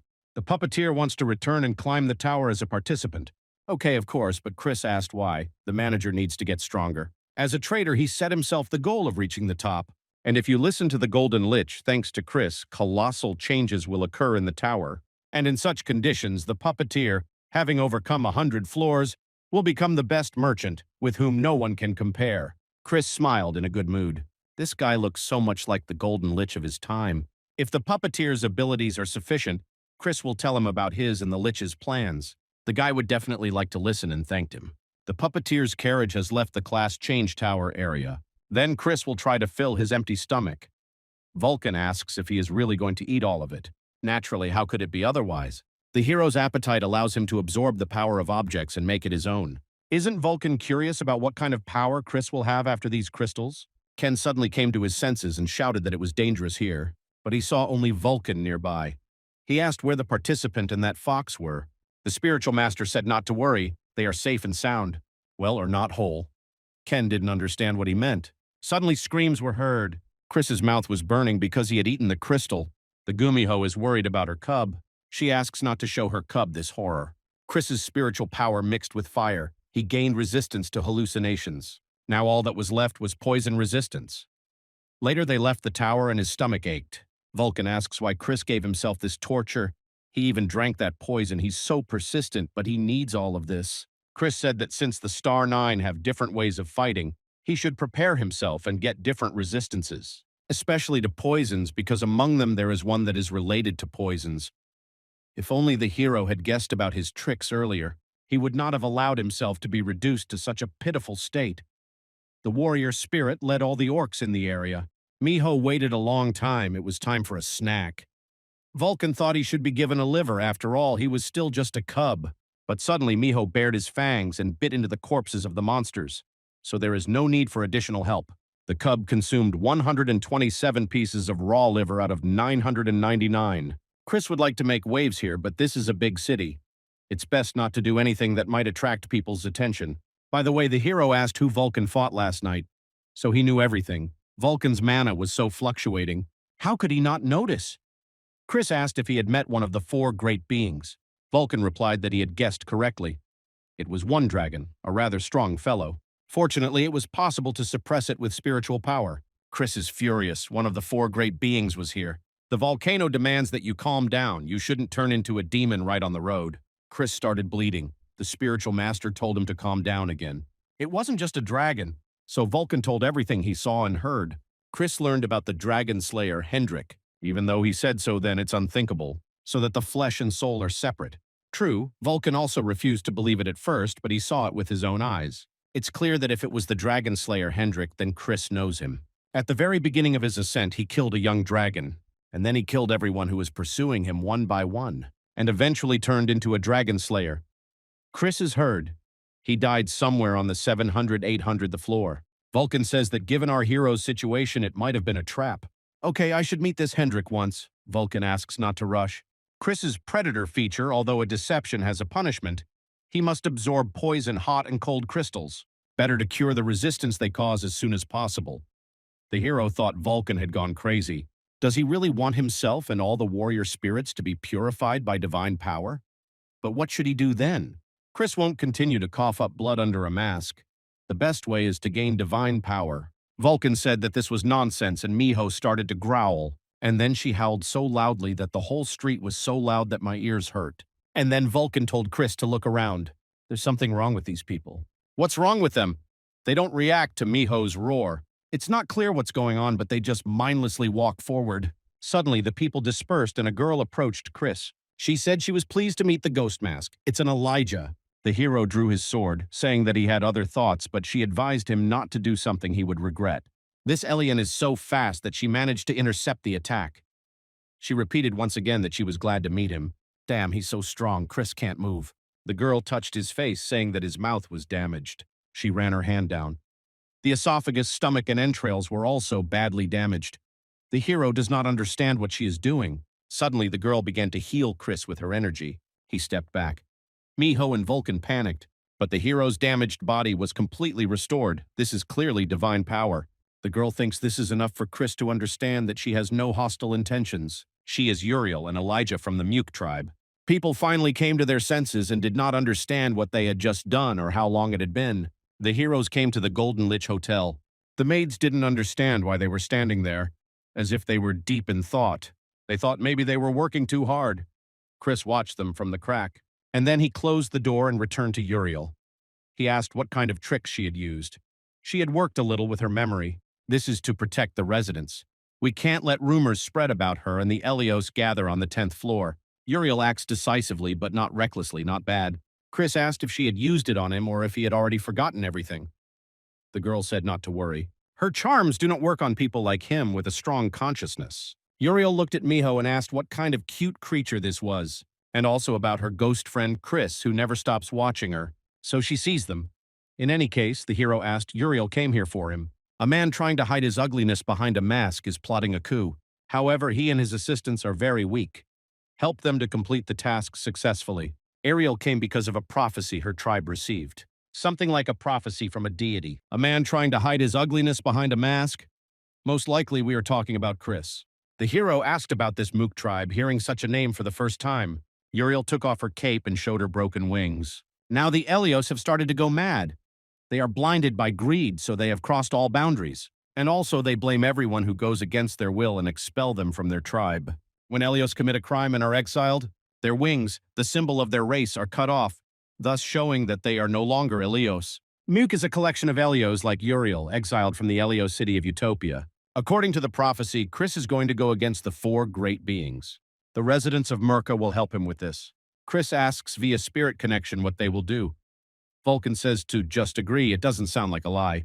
The hero asked what kind of help they could offer him. He was very surprised by the answer. None. The Mook's power is enormous in itself, however. Utopia keeps a close eye on them and interferes in all their affairs. If they want to help, this hostility will pass on to Chris. Well, why would he do that? It would be a shame to give up the Elios army. And getting help from them is too risky a decision. Although he asked if he agreed to this, Mook would help him when he found himself in a dangerous situation. Uriel replied that she would be happy to. Great, Chris makes an alliance. The girl bowed and thanked the ghostly mask. That's it, the hero didn't say his name. Chris asked if Uriel could close the eyes of the god and the demon, maybe just for a little while. She tore a feather from her wings and closed the space in the room. It was similar to the technique the Golden Lich used. Chris asked if they were sure they couldn't hear anything. Yes, Uriel said that he can even swear at them. There won't be any problems. Then Chris will try. He took off his mask and asked that lustful creature Baal if he could hear. Uriel is shocked, but it seems that the evil lord really doesn't hear. Elika asked why the hero needed such space. Chris replied that since they were now in the same boat, the mask and nickname could be removed. His name is Chris Morris.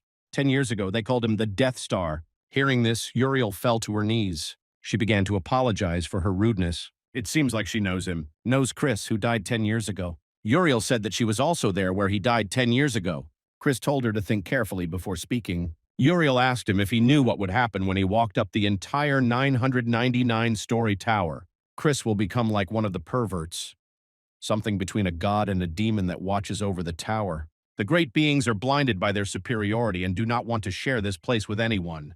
And they try to destroy everyone except themselves who is capable of taking possession of the tower. That is to cut it down at the root, so Chris knew this. It was just a guess, but now he was convinced.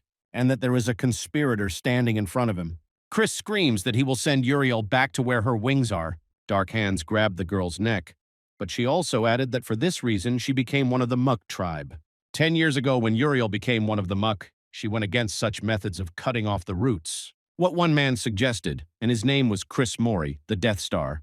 The hero was taken aback. He let Uriel go and asked for forgiveness for his unworthy behavior.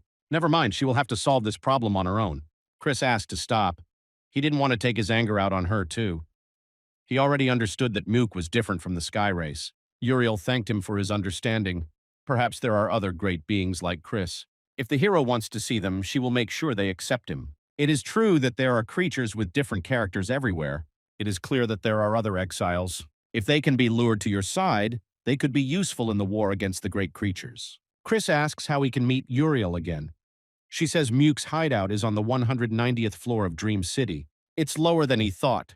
Uriel replied that the higher, the greater the influence of the great beings. Moreover, the 200th and 300th floors are his territory, so there's nothing to be done.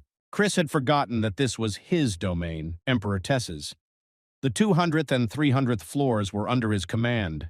If the Mook tribe settles on its floors, there is a high probability that they will be attacked not by the Lord creatures, but by Tess. If Chris doesn't mind, Uriel will get dressed. He asked if there would be any traces left if he gave something. No, but the heavenly race is watching her, so Uriel came empty-handed. Chris smiled and said that was enough. The girl blushed, saying that's what he's like. The hero didn't mean that. Chris started to explain that he was talking about wings.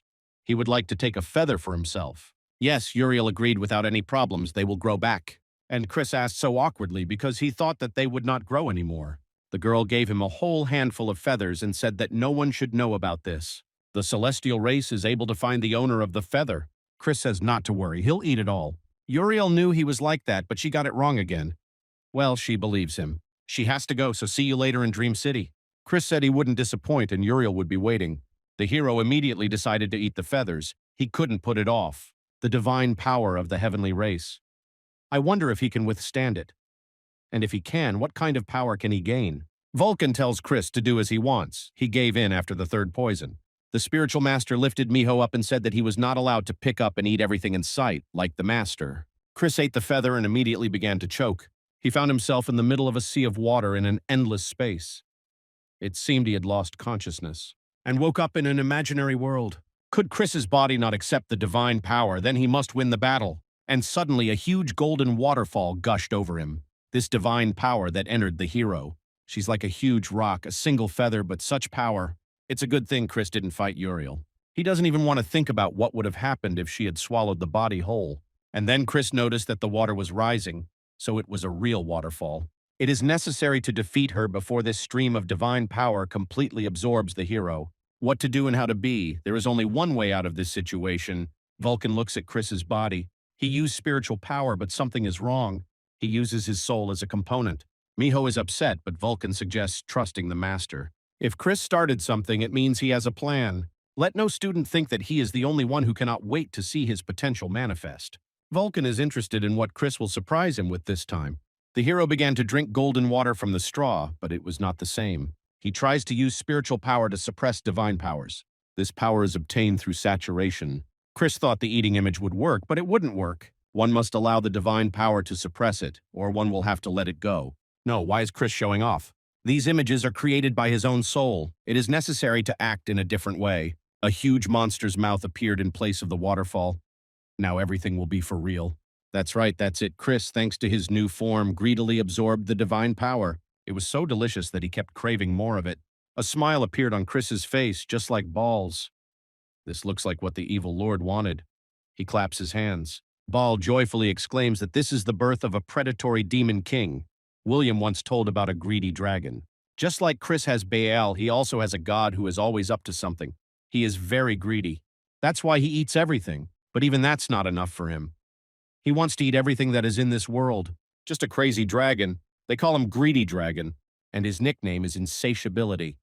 And Chris conjured up exactly that in his imagination. It seemed that the hero had come to his senses. Miho exclaimed joyfully. Vulcan is eager to know whether the hero succeeded or not. If not, he will tease him. What a pity, but of course it worked. It's just one seed. But it created organs in Chris to produce divine energy. The hero asked if Vulcan was pleased. Our hero is just a man, but he has divine powers. If anyone from the divine race found out about this, they would immediately want to kill Chris. He had hurt their pride. The hero doesn't think they'll get by with just one kill. He won't be surprised if the entire race rushes here. A surprising result, but also dangerous.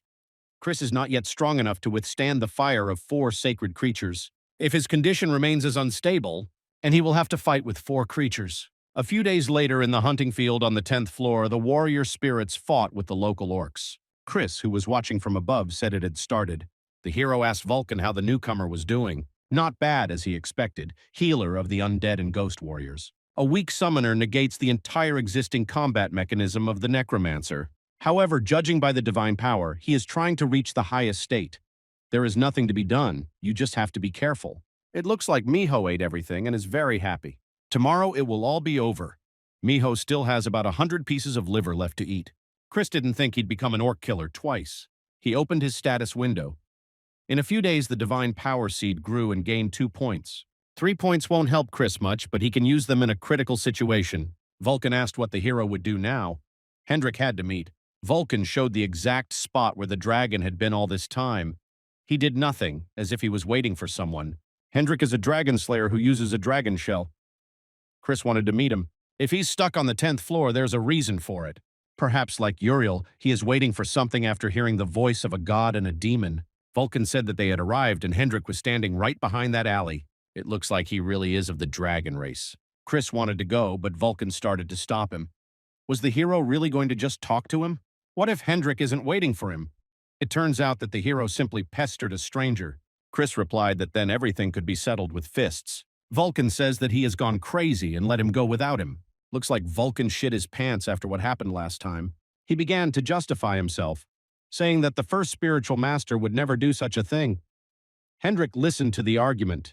He was told that on the 10th floor there would be someone who would fulfill his wish and he just had to wait for him. Chris walked up to the dragon and asked if he was Hendrik. Yes, the guy was waiting for the hero to talk to him.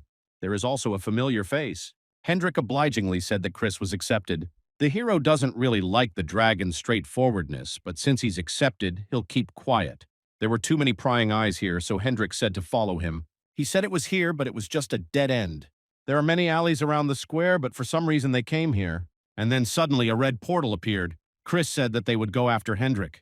Looking around, the hero asked what kind of place this was. The dragon replied that it was the so-called subspace hidden on the 10th floor. The eyes of neither god nor demon reach here. That's it. Hendrik has a question. He will destroy all the dragons in this tower that killed him. And he asks if Chris is ready to go with him to this goal. The hero asked the idiot if his dream was too stupid. Hendrik was indignant and asked again what Chris was muttering. Vulcan began to shout at the hero. Hendrik is just a monster and this made him angry. Chris, through a spiritual connection, told the loser to stand still. He had a plan.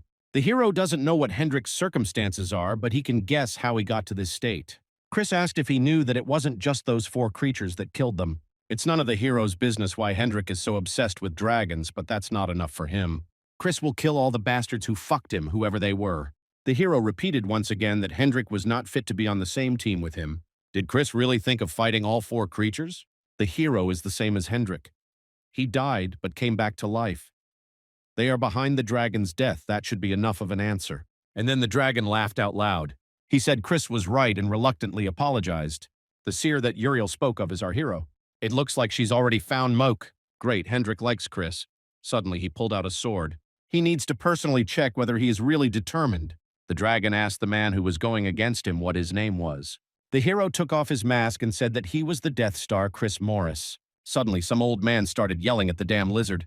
They seem to have come to an agreement, but he's causing a fuss here again. Well, Hendrik was sad that he was here too. Chris asked who he was.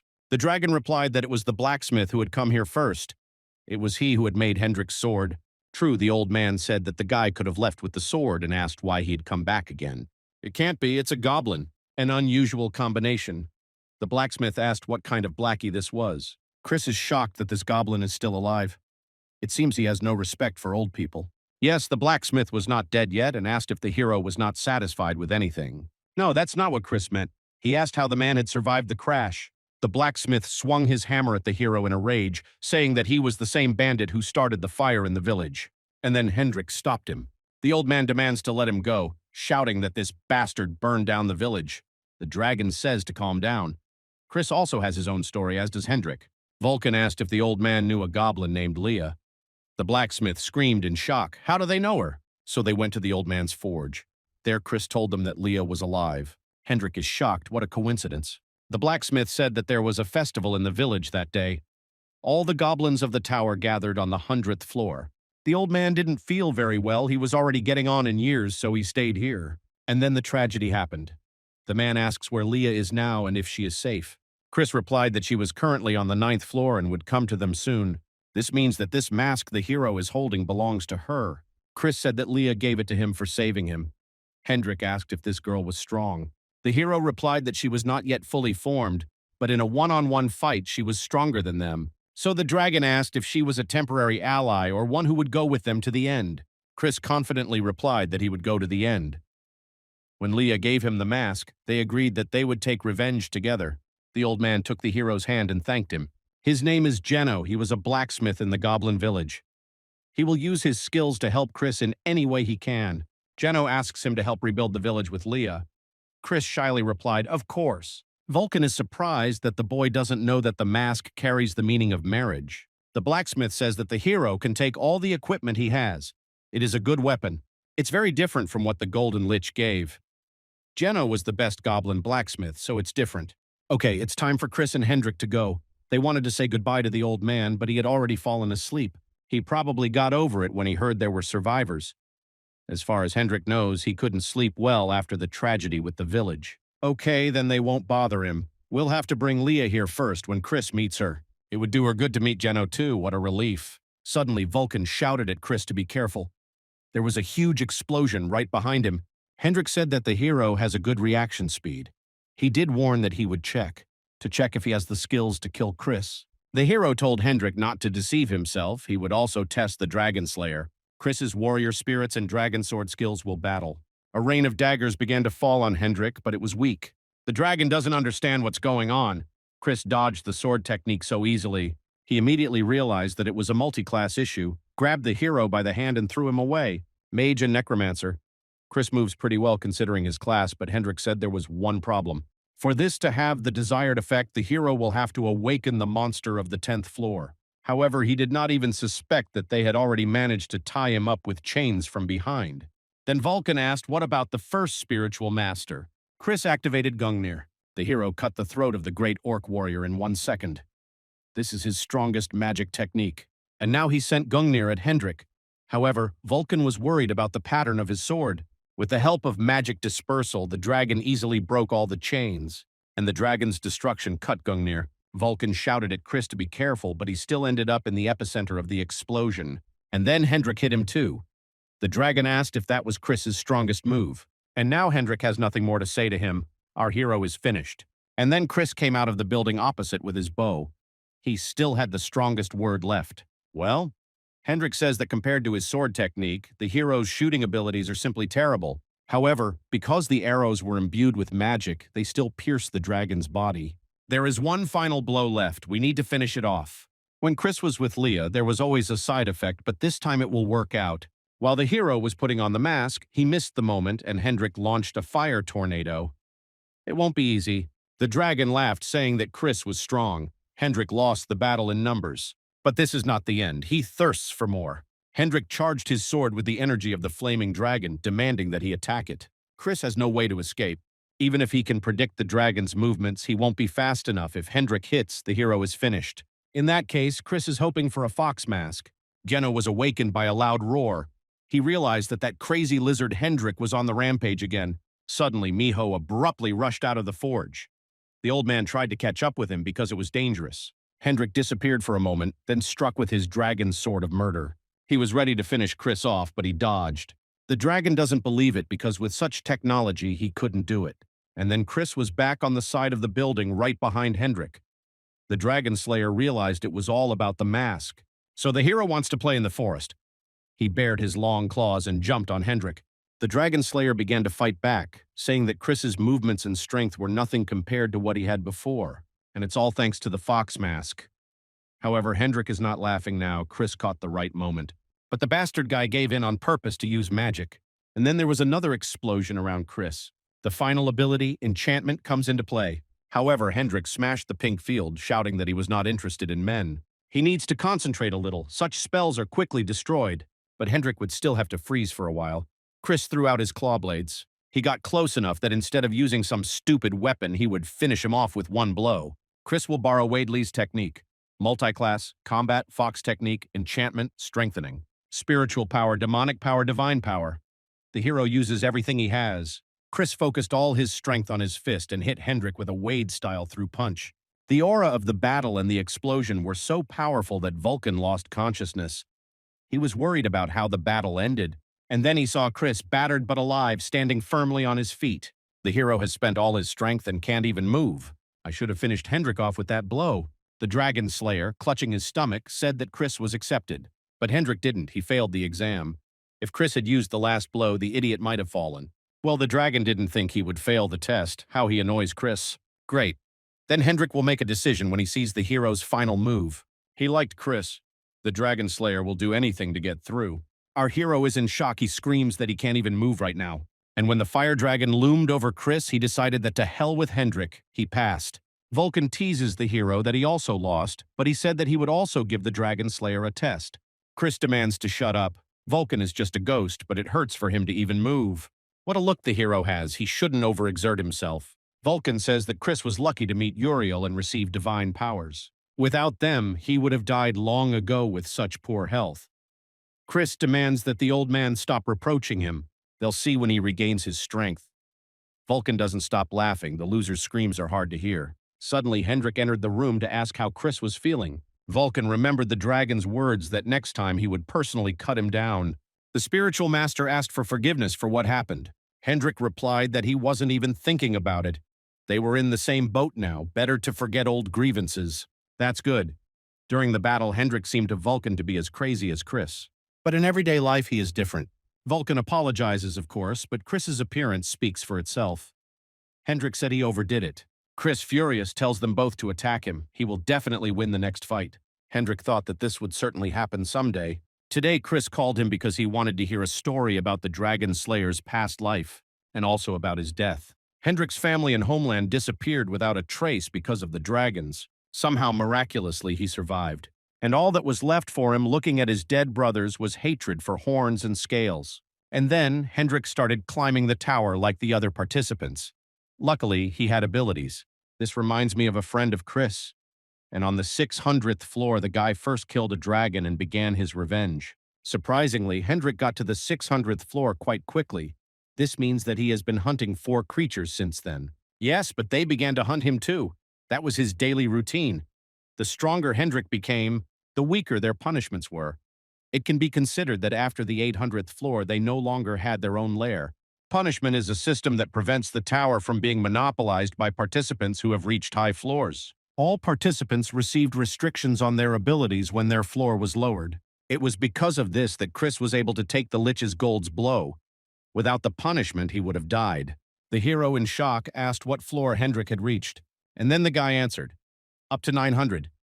On the 900th floor, his journey came to an end. Yes, Hendrik crossed all boundaries. More and more races appeared that tried to catch and destroy him. In the end, he couldn't cope with them, and now he ended up here. What an irony. Among many races and classes, for some reason it was the man in the dragon mask who saved him. It was not easy for Hendrik. He wanted to die, but even that was not easy. So he decided to accept everything as it is. The guy uses his body to take revenge. Yes, that sounds like him. Great, Hendrik asked when they would start. Then he remembered that Chris seemed to be waiting for Leah. Did he really want to climb the tower with them? Hendrik asked where he would send such a weak Chris. How annoying. They have a lot in common with the hero. Hendrik was alone in the last minutes of his life. Chris will probably be there too. Guys need to learn from their mistakes. Trying to overcome something unpleasant alone is overconfidence. Chris agrees they need helpers, allies, and brothers in arms with whom they can fight back to back. That's why Hendrik has a proposal to create a guild.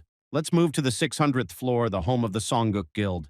Carmen burst in screaming and asking what was going on. Kane said that from the White Swallow Guild branch that was on the 10th floor, they sent me some interesting news. Some psycho started a fire and burned everything down to the body, and another one. Carmen was surprised that one person had done it. Yes, according to Beck Hollio's information, this doesn't look like a guild or an organization. Carmen says it's impossible. Even the strongest face a considerable punishment on such a low floor. Even for her or for the Star 9. After the 10th floor is punished, it will be impossible to conquer the guild house. That's why Kane says that the criminal already on the 10th floor has incredible strength, just like he and Carmen did when they first climbed the tower. Although this is just an assumption for now. Carmen asked, what if such a person really exists? What will Kane do? Naturally, he uses the same method as 10 years ago. You have to cut off the sprout. Kane will hire a capable man as a hunter, and another problem is solved. Let's get back to the heroes. Regarding the guild, Chris agrees with Hendrik. But there's a catch. The hero is currently on Baal's quest. He needs to become famous throughout the tower before he reaches the 100th floor. Chris would not want his reputation buried under Hendrik's name or the guild's name. That's it, Hendrik thought for a moment and then said that the answer was quite simple. Chris will be the guild leader.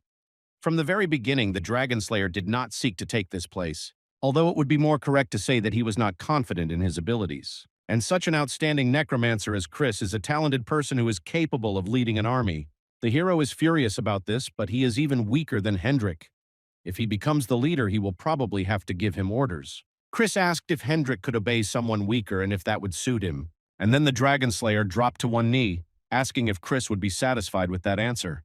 The hero has no idea what kind of insult Hendrik had to endure, how angry he was, and how powerless. For the sake of the goal, he is ready even to do this. Great, Chris smiled. For their revenge, he will become the guild leader.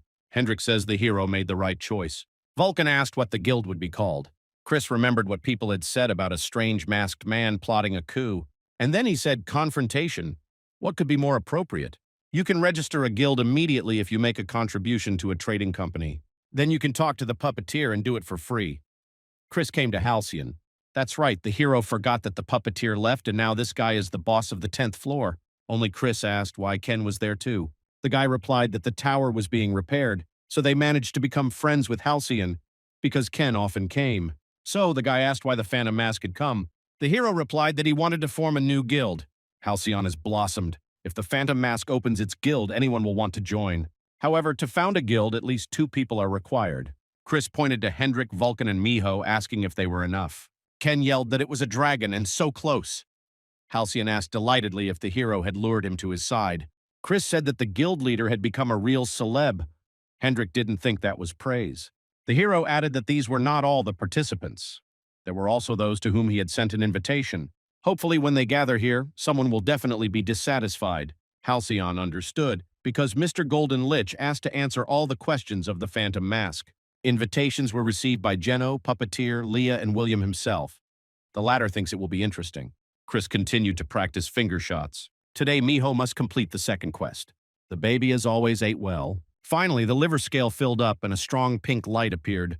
Hendrik asked what would happen when the quest was completed, but Chris himself didn't know for sure. The 9-tailed fox says he is searching for his true form. And then Vulcan pointed to the side. It was Miho's true form, a little girl. She fell sharply into his arms. The Gumiho says that her child is very cute. Suddenly, Miho looked at Chris and called him Dad. Before the boys had time to react, Leah asked her brother if he really had a daughter. Where did she come from? Miho pointed at Leah and asked who she was, calling Chris Dad again. The hero, in a panic, asks the Kumiho what is happening. The quest is complete. Now Miho has become his pet, so this is the reward. Kumiho asked to tell everyone that this was his daughter. Chris wanted to somehow figure out the situation. But Vulcan and Hendrik began to mock, surprised that people were now even giving birth to foxes. Leah fell to the ground suddenly. If Chris has such a big daughter, then how old was he when he gave birth to her? That is, the brother is strong and handsome. He won't be surprised if he has a girlfriend. Leah just needs to accept it. Who is she? It just happened. She's fine. Hendrik realized that it was the goblin girl named Leah. He came up and said it was nice to meet you. He also introduced himself, saying that he would be helping Chris. Hendrik hopes for cooperation. However, looking at him, Leah recognized the same hated image in the fire. She screamed that he was an enemy of the village and wanted to kill him. Hendrik began to defend himself. He asks Chris to explain. It seems that this girl has misunderstood something. She saw him and got angry. Chris told him to sort it out himself. Hendrik was worried that Leah might get seriously hurt, but she could handle it. In that case, let's consider this an entrance exam. Hendrik pushed Leah back, but she quickly came closer again. She has some good power, but it's not enough to defeat him. Leah was back on the ground. There was such a big difference in their strength. There is an enemy standing right in front of her, but she does not have the strength to take revenge on him. That same spirit laughed, saying that this was the dragon. This time he will give the young goblin girl powers, so that she could kill this dragon and show Hendrik why the spirit is called a dragon slayer. The guy saw the ego sword. Funny. Hendrik blocked the power of the dragon slayer sword with one hand. And then he hit Leah in the stomach and she fell to the ground. Hendrik says not to think that this sword is ordinary. It is much more powerful in quality than her sword. Dragon Slayer sword. Leah asks the spirit to give her the strength to take revenge. The Dragon Slayer was delighted. This is how it should be done. Hendrik saw the swordswoman in front of him. This is revenge for the burned village. Leah will make them pay for the dead goblins. She hit him so hard that Hendrik flew back. This power is beyond her level. The sword gave her power. The owner of the sword may be in danger. Hendrik demands that Leah release the sword from her hands. This force is like a parasite that if it attaches itself to her, she cannot cope with it. Memories of the burning village flashed before Leah's eyes again. She screams that she will let him out if Hendrik dies. He burned her village down to there. There is no forgiveness for him. That's it. Leah hates dragons too. Hates them so much that she just can't stand them. Okay, then there's only one thing left for Hendrik to do. Prevent her from becoming a cup. Leah will be in a lot of pain, but she won't die. The explosion from Hendrik's blow was so powerful that she momentarily lost consciousness. Leah walked through the forest near the goblin village. Then a ball rolled to her feet. The children ran up and asked their sister Leah to take the ball. They were local kids. She knew them well. The girl passed the ball and everything seemed to be fine. But then the girl asked why only Leah survived. The burning skeleton grabbed her, begging her to save them. They also want to live just like her. Dozens of burnt-out forces fell upon Leah, asking why only she was alive. The girl began to cry and ask why she was the only one who survived. The spirit replied that it was because she had to stay alive. A man capable of holding a dragon slayer sword in his hands was bound to survive. Even if all the goblins die, the only one who can avenge them is Leah. The spirit said to get up. Goblins are a tribe that does not forget gratitude and revenge. Leah grabbed the sword and attacked Hendrik. She was about to pierce his body, but the sword broke right on him. The spirit said that this was probably her limit. Leah must become even stronger, strong enough to use it, and so on until he avenges all the goblins. Leah fell on Hendrik, exhausted. Vulcan and Chris ran towards the boys, afraid that someone had died. Hendrik is fine. It seems that Leah lost all her strength before she hit him with the sword. He thinks this child needs to be allowed to sleep. Leah was carried to a safe place on the bed. She seems to be exhausted. She has exceeded her limits. Using the sword was probably too much. As soon as she opens her eyes, she will probably rush to Hendrik again. Perhaps she has a similar story. Chris thinks that dragons were among those who attacked the village. Then Hendrik said that she would have to overcome her dislike because the weapon's misbehavior was the owner's fault. Chris asked him to come with him. The hero rented the entire floor. Hendrik can use it until Leah wakes up. The dragon is grateful but says that Chris has no need to care about his feelings. Chris went berserk, shouting that he wasn't worried about him. Leah would be safer if Hendrik wasn't around when she came to. The girl slowly began to open her eyes, hoping to see her brother, but in front of her was a joyful Miho. The fox screamed as her sister with horns opened her eyes. Chris came in immediately, asking if she was awake. Yes, although Leah still doesn't quite understand what's going on. She tried to say something when she fell unconscious again. Chris took Miho away, saying that if he didn't stop calling Leah sister, he risked dying. The fox was surprised and asked who would kill her. The hero just quietly pointed at Leah, that sister. Some time passed. Chris asked if Leah had packed everything. They would not be returning to the 10th floor anymore. Yes, the Dragon Slayer sword may be broken, but it seems to always remain a part of her. All of Hendrik's things are made with magic. He has nothing to leave here. Miho has no things either. Chris was surprised that he was no longer her dad, but Appa. Leah exclaimed that it was she who taught her. Miho, although a spirit, is still small. Naturally, she can't yet separate her dad from her older brother. That's why Leah explained everything to her in a very accessible language and in a kind way. Miho likes daddy more, but she has no choice. Chris took out 3 scrolls of spatial movement and told me to take them. Once they break it, they are transported to the hall prepared by the Golden Lich. Leah is shocked. It is very expensive. Chris was about to leave, but then Vulcan became indignant with questions about where his scroll was. Oh, right, the hero almost forgot. He began to suck the spiritual master into himself. Vulcan is furious. He told Chris not to treat him like an item and not to put him in his inventory. Okay, now let's go. Arriving at the place, Leah was surprised that there was such a bright place on the 10th floor. This is all done with magic. Only a golden lich can take on such expenses. Suddenly, Geno arrived on the scene. At first, Leah couldn't believe it, and then she greedily hugged her grandfather. They both started crying uncontrollably. They finally met. What a relief. The Golden Lich entered the room. Latecomers arrived together. Haven't the kids been taught that it's polite to arrive 10 minutes early? William knows about the goblin situation, so he shouldn't be angry. He said that the Death Star has become too soft. The puppeteer asked if this was the same one who died 10 years ago, the one who betrayed humanity for the sake of power and strength. Apparently he knows about it. Chris took off his mask and confirmed that it was him, the one who died 10 years ago. The Golden Lich read out all the information they knew to date. The puppeteer tried to digest it all. He wanted to make sure that his 4 creatures had been secretly destroying heroes with abilities all this time, and among them was a goblin village on the 100th floor. And the ghost mask that is Chris and Hendrik are also victims who were resurrected. Chris nodded. So the goal of their guild is revenge, confrontation. They will turn the whole world of beings upside down. Geno knew that these guys would definitely change this tower. After packing, William asked Chris what he was going to do next. But what else was there to do? We'll climb the tower, the others will do the same. Let everyone develop their strength to the maximum. To survive a storm, you must become a hurricane yourself. Leah asked hopefully if Grandpa Geno would go to the tower with them. He thanked for the words, however, he needs to move separately from the guys. Leah is shocked. She asked why in shock. Geno is convinced of her safety. Now he is calm. The old man felt his anger dull, as did hers. If they were together, they would calm down and stop fighting. We can't let the goblin's last sword be dulled by some old man. From now on, Geno will change his name to Mu Yong, the one without a shadow. He is no longer the goblin Geno, but a blacksmith. He tells Leah to remember the wrath and responsibility of the last goblin. So Chris has a task for Grandpa Mu Yong. The hero told William that he wants to establish a base on the 100th floor. To do this, you need to conduct an investigation of the goblin village. The Golden Lich replied that there was no problem and asked who would be the manager. It's safe to say that there is a suitable person here. The best blacksmith among the goblins who lived on the 100th floor for a long time and knows the local features well, and that's true. William told the puppeteer to go with Mu Yong to the 100th floor. The boy respectfully told the old man that he would see him off. Once the goals of each member have been determined, it's time to hit the road. So the opposition squad is ready to live up to its name. The guys arrived at the entrance to the safe zone on the 11th floor.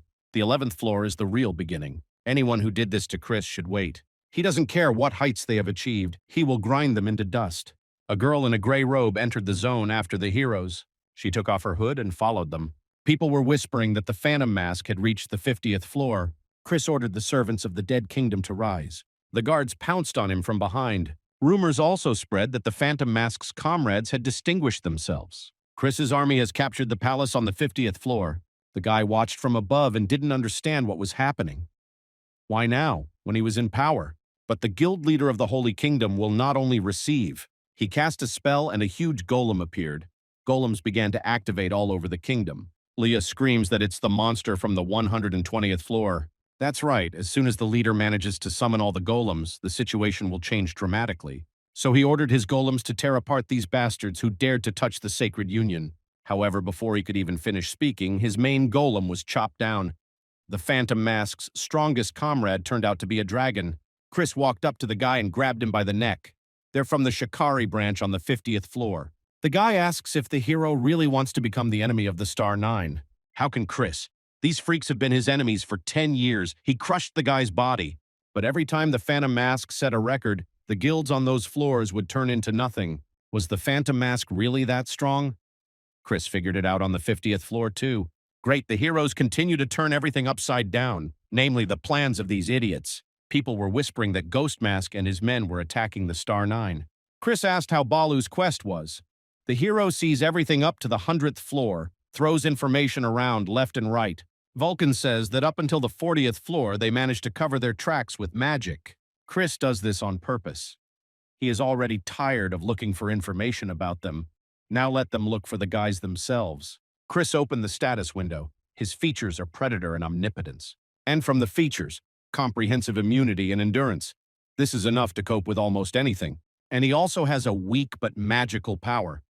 It will become a weapon even against someone who has reached a high floor. It's just a pity there are no normal weapons. Hendrik advises not to be greedy. Chris has a weapon that Mu Yong made. If you don't go higher, it will be difficult to get a weapon better than this. Leah wonders how Grandpa is doing. Miho said that Hendrik made her upset. The dragon rolled his eyes. But the boys had no choice. To get the weapon and cheer up Leah, you'll have to go there. Chris about the black market on the 51st floor. You can get good stuff there, which are difficult to obtain in the usual way. Sometimes rare specimens appear. If Leah likes something at the auction, Chris will buy it. Leah was happy and Miho started shouting that she was happy too. How happy they were. The hero thought that he should have given it a long time ago. Shopping sounds good to everyone. They wanted to go to the market when suddenly a bomb was thrown at them. That same girl in the robe pointed a gun at Chris. The explosions happened one after another. Small, but such a powerful weapon. If it weren't for the mask's power, it would have been tough. It looks like Chris managed to dodge the shot at point-blank range. Hendrik was about to finish her off when she contacted the system. It turned out to be a machine. The girl parried the blow and pushed the dragon back. Leah and Miho were furious that she dared to raise a weapon against their brother and attacked from both sides. Suddenly, the girl launched a flying machine. And then she launched a lot of bombs at the heroes. Leah and Miho were stunned. Super rookie Phantom Mask and his comrades. The girl expected more, and this is all they can do. Of course not. Chris and Hendrik were waiting for the right moment and attacked from behind. But the girl immediately put guns to their heads. Not bad. She was afraid the end would be boring. The girl pushed the boys away and told them not to overexert themselves too much. She had something to tell the two of them. Her name is Shane and she is a bounty hunter, so someone paid for our heroes. But they only reached the 50th floor. Who could have ordered them? Shane said the guys don't have to introduce themselves. One is the super newbie Ghost Mask, and the other is his friend the Weird Dragon. And yet they are her prey. Hendrik pointed his sword at Shane and asked if she had said everything she wanted before she died. The girl smiled, saying that the boys were prey, but she changed her mind. In return, she offered to make a bet. It would be beneficial for all of them. If our heroes win, Shane will reveal who put a price on their heads. Hendrik couldn't listen to this any longer. He would cut off her head right now, but suddenly Chris stopped him. If the Star 9 or 4 races are behind this, then the guys are in great danger. They needed information, so Chris offered to listen to Shane. She asked if the negotiations were over. The hero asked what bet she was proposing. Shane replied that it was fun to fight the strongest. She offered to fight. Hendrik is shocked. In the end, she just wants to fight. Yes, but she has a condition. Whoever wins the fight, all 3 must survive. The guys will be able to find out the information if Shane is alive. And there is no point in her killing them either. Suggest not to kill each other. I wonder what she's up to. It's 2 against 1, so Shane tells Ghost Mask not to use the summon. Okay, Chris promised. When he gets his hands on her, he'll be able to find out what's on her mind. So Hendrik said that they could cut everything off, of course, but leave him alive. Well, Shane suggested we get started. The helmet is on autopilot mode. The target has been identified. It has started fire. What kind of childish babble is this? But it seems Chris forgot that there is also Shane with guns. He immediately activated his spiritual shield. Shane sensed Hendrik behind her and activated Weiser and ran away, so the guys almost attacked each other. Shane doesn't understand what's going on. Chris and Hendrik are either acting out of sync or both trying to figure it out on their own. Chris asked if Hendrik hadn't seen him blocking her, and the dragon screamed that he should have known he was going to attack. Chris shouts that the dragon must adapt to him. This is the order of the guild leader. Hendrik demands to think. If they trust him with this matter, they will win. Shane called out to the two arguing with each other. She understands that their own opinion is important to them, but they left her alone. Isn't that too much? Shane asked if they had ever heard of a railgun. She gave them an electric shock, but they suddenly fell somewhere deep in the forest. Phew, not without pain, but everything is fine. Good thing the teleport worked as it should. If Shane had hit Chris and Hendrik, they would have died. It was not for nothing that the hero prepared it just in case. Hendrik shouts that they escaped during the battle and asks what is going on. Chris quickly shut his mouth when suddenly a drone was heard in the sky. More specifically, a helmet. Shane uses such a crazy weapon. Who the hell is she? This girl was definitely not born on Earth. This tower is connected to different dimensions and worlds. It's entirely possible that Shane came from somewhere far away, where technology had advanced far beyond what Chris knew. He told Hendrik that if he really wanted to win, he had to listen to him. Shane caught up with the drone and started looking for the boys in the forest. And then Chris appeared in front of her. He showed up so openly, maybe he decided to give up. Chris apologized, but Hendrik is resilient. He cast a spell to bind souls. What is it? Shane thought it was some amazing technique, and he's trying to stop her with some spell. It's even unpleasant that Chris underestimated her so much. But as soon as she started to get out of the cocoon, she saw someone's face. The girl immediately fired. What an insolent face. No, Shane realized there was something else there, and Hendrik told Chris that he liked it. It was the shield of the Phantom Mask. Hendrik began to attack. Not bad, so Chris is not just a spiritualist who can summon. Thanks to the multi-class feature, he transferred all of her buffs and skills to Hendrik. So, now the hero will show support for a real multi-class. Hendrik's speed has increased significantly. The Phantom Mask has given him skills. Shane started shooting back at him. However, Hendrik doesn't care about any bullets. She won't be able to escape. While Shane tried to protect herself with a barrier, Hendrik summoned a thunder dragon. Coming closer to her, he nevertheless stepped on the gift that helped her get to this place. The nuclear mine detonated, causing an explosion of incredible proportions. Damn, what world did Shane come from that she uses such technology? Chris managed to avoid the blast, but the bullet still pierced his chest. Checkmate, Shane moved closer. This dragon is no longer able to fight. Only he, the wounded Ghost Mask, remains. Chris doesn't even know. She seems to really think so. Shane must have forgotten what he said. Hendrik is very resilient. The girl realized that the guys had been pretending all this time. Hendrik is furious that she dared to make him look so hideous. He began to incinerate everything around him. After all, the strongest creature in the tower is different from the others. However, Shane and her machines had not yet exhausted all their strength. She ordered maximum power and declared fire. Hendrik asked what was wrong. Shane had called a swarm of flies here. The girl broke out in a cold sweat. She and Chris swore not to kill each other. But Hendrik will make Shane beg for death. However, she is confident that she can stop him and summoned Baijay at maximum power. Chris's recovery is too slow even with the holy power. It seems like these are some kind of special bullets. And after Hendrik took on this appearance, the hero's buffs and defensive techniques disappeared. It was as if his essence had turned over all the mana that was here. Shane said that the dragon was strong, sitting on top of him. Hundreds of her copies surrounded Hendrik. He controls all the mana here, but she somehow managed it. Shane said it wasn't magic, it was science. Hologram. It seems that even the master of mana himself can't do anything about it. And also all the weapons are real. Hendrik just chuckled. Such toys were useless against him. And then Shane prepared a huge machine gun, almost the size of the dragon itself. Yes, it is the most powerful and terrible weapon. She did not want to use it. Great. Then Hendrik will also fight with all his might. The dragon's fireball and Shane's rocket met in midair, covering the entire sky with a blinding blast wave. There was a huge crater left, antimatter bomb, that's why she didn't want to use it. She had a power overheat while maintaining barriers. It is impossible to maintain normal operation of the aircraft. Okay, Shane told the system that she was doing well and could rest. But this bastard, he's still able to fight. Suddenly his wing began to crumble and Hendrik himself fell to the ground with a loud crash. Shane smiled, thinking that she really did it, but she calmed down too soon. There are two of them against her, have you forgotten? There's still Chris left, and he speaks well, despite the hole in his chest. But Shane said his handsome face hidden behind the mask wouldn't solve anything. Her weapon alone is enough for him. Let him just admit defeat. Chris disagrees. They'll find out if he's lost when they fight, and that's when he eats the dragon's scales. The heroes absolutely need the information that Shane has. Chris must get to know her at all costs. This is the power of the dragon, so that's why dragons are called masters of mana. It feels like Chris is all-powerful. He summoned Gungnir on Shane and then activated random shooting. She doesn't understand what's going on. It's really dragon magic. Shane initially thought that the phantom mask was also a dragon. No, he just ate Hendrik's scales, after which his energy changed. Can Chris really use the power of the objects he eats? The hero shouts that she is too slow in thinking and is ready to pounce on her. Shane immediately grabbed her beam saber and began to defend herself. Chris asks what's wrong with her and where her bragging went. Where is that vaunted huntress? Shane got mad at that idiot from the 50th floor. Fine, she'll finish him off if that's what he wants. She activated the railgun chimera.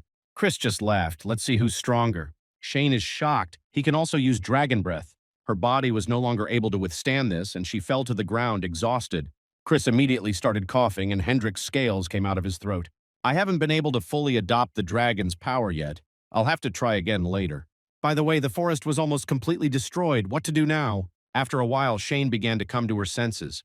Her whole body ached. Finally, she woke up.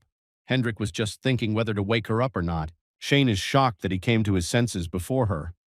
Maybe it's because he's a dragon.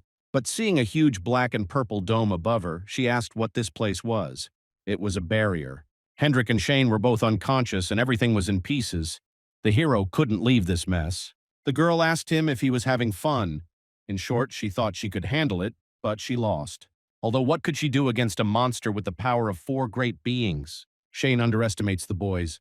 Hendrik asked why she even suggested such a bet. It was just a great chance to fight a dragon. How could Shane pass it up?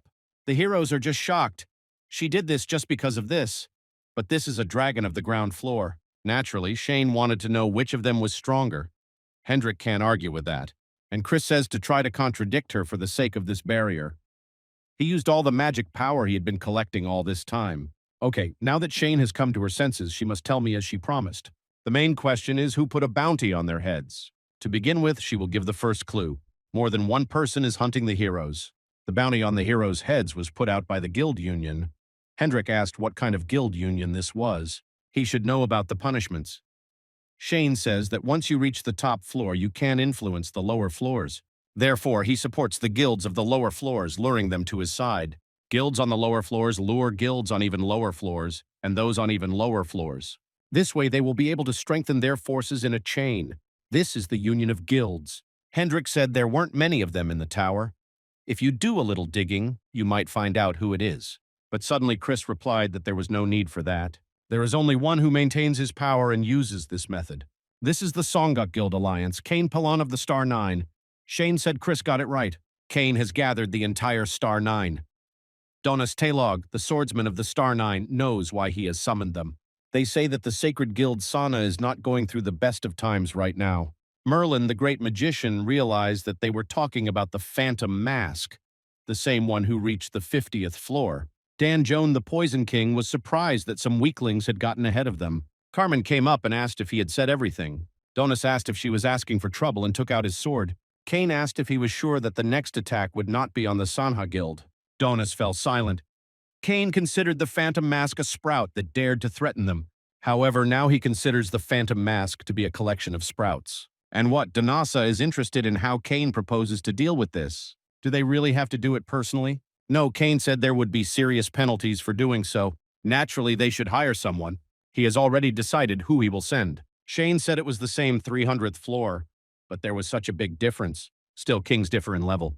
The mission failed, and there was also a leak of information. After meeting Shane, the traces of the Ghost Mask's companions became very weak. She was fed to a huge cobra named Camille for lunch. In the dream, someone was calling Leah for help, repeating it over and over again. She suddenly woke up on the roof and was immediately met by Chris.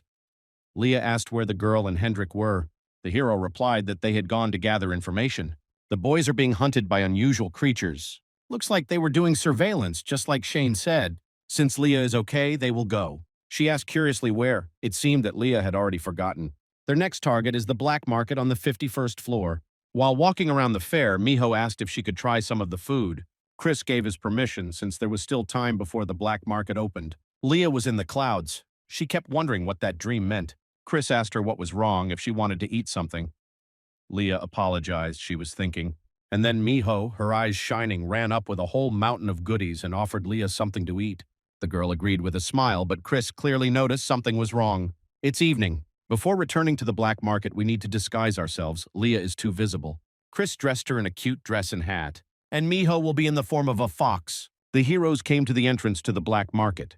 The guests actively passed the security and walked into the hall. Chris came up and showed them the black card. It's a card that allows you to get into any black market. The guard was embarrassed. You can only get one like that if you have a wealthy sponsor. Chris asked if there were any problems, and the guy quickly replied that there were none. He leads the heroes to the VIP seats. People were whispering that this man was the Phantom Mask. He even brought a girl with him. The guard led them to the balcony. These are private areas. When they ask for a price, you have to press the button in front.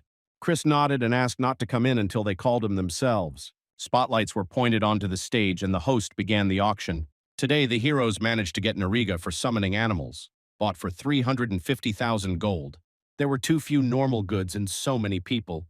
Chris thought something was wrong. There are too many people crowded on such a low floor. This means that something grandiose is going to happen. So, the presenter introduces the next lot. Leah suddenly jumped from the balcony down to the stage. The closer she got to the stage, the louder the calls for help became. Now Leah is already walking, but someone clearly wasn't letting her in. She demanded the guy get out of the way, but he continued to hold her back. The nasty man asked how she dared to covet what he had his eye on. What an impudent girl. Chris told him to get lost. Who's the guy touching? The bodyguard and the orc himself recognized the ghost mask. Chris asked Leah if she was okay, if there was any problem. She said that there was a voice coming from the product. The host said there had been a bit of a riot. The auction was running hot because of the good stuff. So let's continue. Finally, the next lot is presented. Seeing him, Leah was stunned, remembering herself walking through her village in the forest with flowers. The item turned out to be an item that belonged to a goblin that had become extinct, a flower-shaped decoration. Leah was furious that they dared to touch things of their race and put them up for auction. Chris told her to trust him. So the host announced to the ladies and gentlemen that the bidding had begun. The starting price was 100,000 gold. The room started going crazy. The stakes were going up every second. And then that fat orc offered 1 million. The judge asked if there were any other suggestions. The man was already happy that his collection would now be expanded. He regrets, of course, that he was unable to make a stuffed animal. Perhaps he should be satisfied with this. But Leah won't let this thing go to such a freak. But suddenly she was stopped by the hand of the presenter, who was already ready to give the jewelry to the man. And then someone says 3 million. The room is stunned. That's a lot of money. Chris repeated the amount again, 3 million. If the orc didn't want to give more, he could get lost. The presenter banged the table uncertainly, announcing that the lot was going for 3 million. People didn't think the ghost mask had so much money. The orc is furious. Well, it seems that with their desire to end the bidding at the maximum rate, The heroes attracted too much attention. We need to get out of here quickly. That's why Chris asked to prepare the goods as soon as possible. Later, Leah thanked Chris very much. After all, 3 million is a lot of money. He replied that it was not his money. Let her thank the Golden Lich later. Suddenly, the spirit hugged Leah from behind and thanked her. Yes, she repeated to herself once again that for the sake of general peace, she would certainly take revenge. Now Chris understood why Leah was so worried about it. The soul of the dead goblin girl was in that hairpin. And then the orc's bodyguard tried to attack the hero from behind. Moving further away, Chris realized that he had seen him at the auction. That same fat guy. Well, these are such offensive words, but the orc gave the hero this thing. Chris replied that since the man wanted it so much, then we had to bargain there. He says right away that he will never give up the hairpin and he doesn't need the money either. Chris told him to get lost before he got hurt. The fat man laughed. He didn't need that stupid trinket. He pointed at Leah. Now he could stuff a real goblin. She told him to try if he could and pounced. Chris screamed that he shouldn't get in too early, but he couldn't intervene because that guy attacked him. Chris will be fought by that fat guy's bodyguard. He's on Hendrick's level, no, even higher. Leah activated her combat foresight. This orc is quite strong, but too slow. If she uses her combat foresight, she can win the battle. However, suddenly his hammer began to spray poison. Leah quickly covered her nose with her hand and held her breath. And while she was losing her vigilance, the man pinned her to the ground. He told her that everyone who rose to the 50th floor of the tower must have some kind of trump card, or better yet, two. And this is a special poison that paralyzes goblins, which the orc transformed into a poison. For some time, Leah will not be able to move even a finger. She replied that some paralyzing poison could not end her. Leah would avenge all the goblins because she was the last one. Orc doesn't care about her story. Don't be offended. This is not the end of Leah's life, but a new beginning. Although he will have to calm her down a little, so that she will shut up. The man swung his dagger, saying that Leah would join his collection and start a new life, and that she should consider it an honor. And then Chris, with a lightning-fast movement, cut off his hand. The orc's face shows that he is very curious about how the ghost mask moves inside the poison cloud. It's a pity, but this poison doesn't work on him. The guy is too ugly to be a scarecrow, and he doesn't deserve it. I'll just have to kill him. Chris said not to pretend. He only cut off one arm. And now he will cut off the second one. And then that guy tried to interfere again. How fast? If Chris had reacted a second later, he would have had a hard time. Something stopped his blow. It seemed to be magic. Chris began to shoot the guy with a continuous fire of 5 fingers. Sword and magic. Both of Chris's skills are high class. The guy assumed that he had a hidden class. And this power, it feels like the guy is facing a veteran of a high floor. The bodyguard told the orc that the situation had changed and that he should leave here and hide somewhere. The man screamed that there was a live goblin right in front of him. How could he get away? The guy held a sword to him, reminding him of the terms of the agreement. He will protect him, and the orc should not interfere with the course of the battle. Then the guy told the orc to disappear and he ran away. If he couldn't take the goblin, he'd at least take the hairpin. He snatched it from Miho's clutches. Leah immediately rushed after him. This time she wouldn't miss. The guy was surprised that the goblin was already moving, or was the gases effect that short-lived? But he won't let her catch up with the master. Now Chris stopped him. Where is the bodyguard going? If you started a battle, you need to finish it. Houses were simply destroyed to pieces by these repeated sword blows. Chris, seeing the guy's strength, said he didn't belong in this hole, and he replied that it was in this hole that he could meet such strong masters as the Phantom Mask. Chris asked what was wrong. The guy was a pathetic little rat who was afraid to climb up. This really angered the bodyguard and he threw the hero away. But he made a few wrong moves and Chris hit his body with the sword. The guy was bleeding and remembering. The floor he reached was 431. There he saw the true appearance of the tower. Fraud, deceit, betrayal. This is the lowest that people are capable of. Because of the betrayal of his comrades, this guy lost his eyes there. And now Chris calls this place a hole. The guy shouts that at least here no one hides their true character. He hit the ground as Chris dodged. The hero said that he was also betrayed and killed once, so he knows how this guy feels. It was as if something had short-circuited in the blind man's head. After all, his psyche is too weak. Chris shouts that the truly strong man rises to the very top, and then he punishes his traitors. At this moment, the hero dealt the guy the decisive blow. By doing so, he had cornered him. Chris would not run away like he did, because the hero needs to crush everyone who betrayed him. Meanwhile, the orc continued to run, promising that he would also make a scarecrow out of the ghost mask and that goblin. A little more, and there will be a busy street. Once he mingles with the crowd, no one will be able to find him. The man was almost at his goal when Leah cut him with her sword. he will no longer be able to collect the collection. She was very surprised when she turned around. A golden card fell out of the orc's jacket. The guy asked Chris how it was, why he didn't kill him.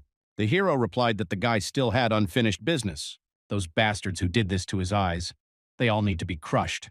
The guy replied that when he was done with them, he would find Chris and he would regret not having killed him. The hero smiled. He will wait with impatience. Later, Vulcan taunted Chris that he was almost there, but decided to leave his enemy alive. Something like sympathy, since he is also taking revenge. The hero told the old man to shut up, and then Leah started catching up with Chris. She's alive, she's fine. The girl said that she dealt with that fat man, but she showed him a gold card that was among his things. It looks like the one Chris had. This card seems to be related to the auction, but it cannot be used for payment. Usually such items are a pass. It allows you to participate in the auction of the highest level. This time Chris might be able to get his hands on a rare rank item. Leah began to apologize to him for the fact that because of her, they all almost ended up in danger. Chris patted her on the head, telling her it was okay. He knows what that hairpin means to her. A hero can understand that. But Chris only said to keep in mind that sometimes, for the sake of revenge, you have to be cold-blooded. The hero presented the guard at the entrance with a map of the secret passage. This map will open the corresponding event. There are fewer people, and this is understandable. Few have a secret passage. So the host presents the last lot for today. He asks if everyone is ready for the main course. The one is finally coming. People are in anticipation. It's been a long time since something like this happened. Everyone is definitely aiming to win this lot. There's some movement at the auction. It looks like the others are a little nervous too. I wonder what's there. And then a cage covered with a red cloth was lowered onto the stage.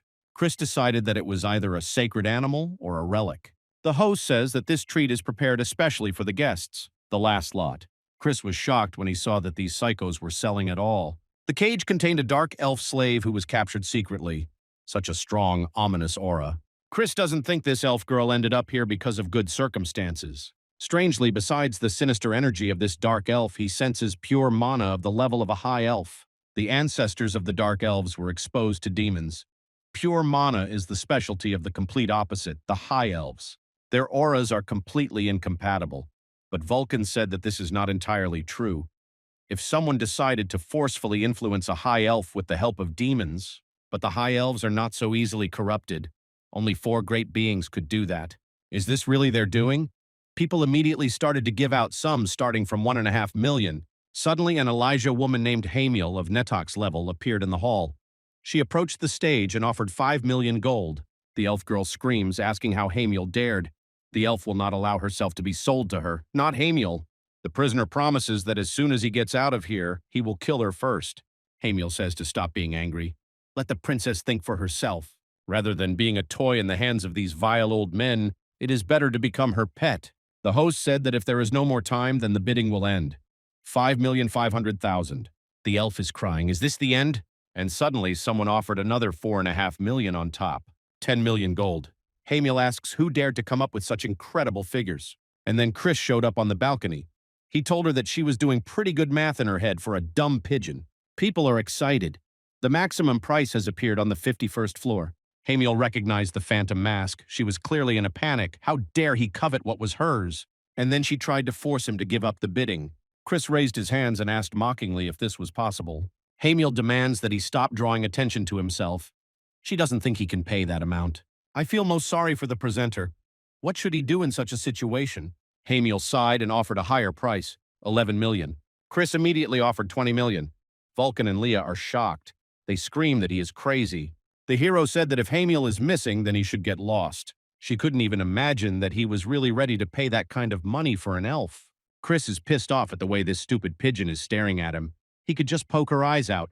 The time will come when he will destroy all the Elios, but for now he cannot cope with it on his own. However, with money, Chris can do it. That's enough for him now. Hamiel is outraged and asks where the phantom mask could get so much money. The host announced that if there were no more offers, the dark elf would leave for 20 million gold. After the bargaining, he asked the heroes to wait a little. He would bring the elf in a minute. Chris was also given a magic key with which he could free the girls from their shackles. The host asked with a forced smile when the hero planned to come again. Chris told him to leave and quickly bring the elf. Leah timidly took her brother's hand and asked if he was really ready to use the dark elf as a slave. Chris was indignant. He wasn't crazy enough to have slaves. But Vulcan asked what was wrong with him. He was a soul, he couldn't even hit anyone. Damn it, Chris has a word and he says 10. The hero asked Leah what was the matter. Did she really take him for such a person? No, it's just that this elf looks beautiful, but alas, Leah won't say that. Hamiel caught up with the heroes. It was good that they hadn't left yet. She introduced herself. Chris immediately said that if she came for his lot, she could give up this idea. One of them had already gone to the other world. No way. Hamiel apologized for asking, but she just wants to know why the hero bought her. Why is she apologizing and asking? Or does she think that everyone should be nice to people like her? Hamiel sighed. There was nothing she could do. She wanted to get to know the Phantom Mask better, but she had already reported it to those above. Chris imagined chopping Hamiel's head off on the spot, but no, he couldn't kill her now.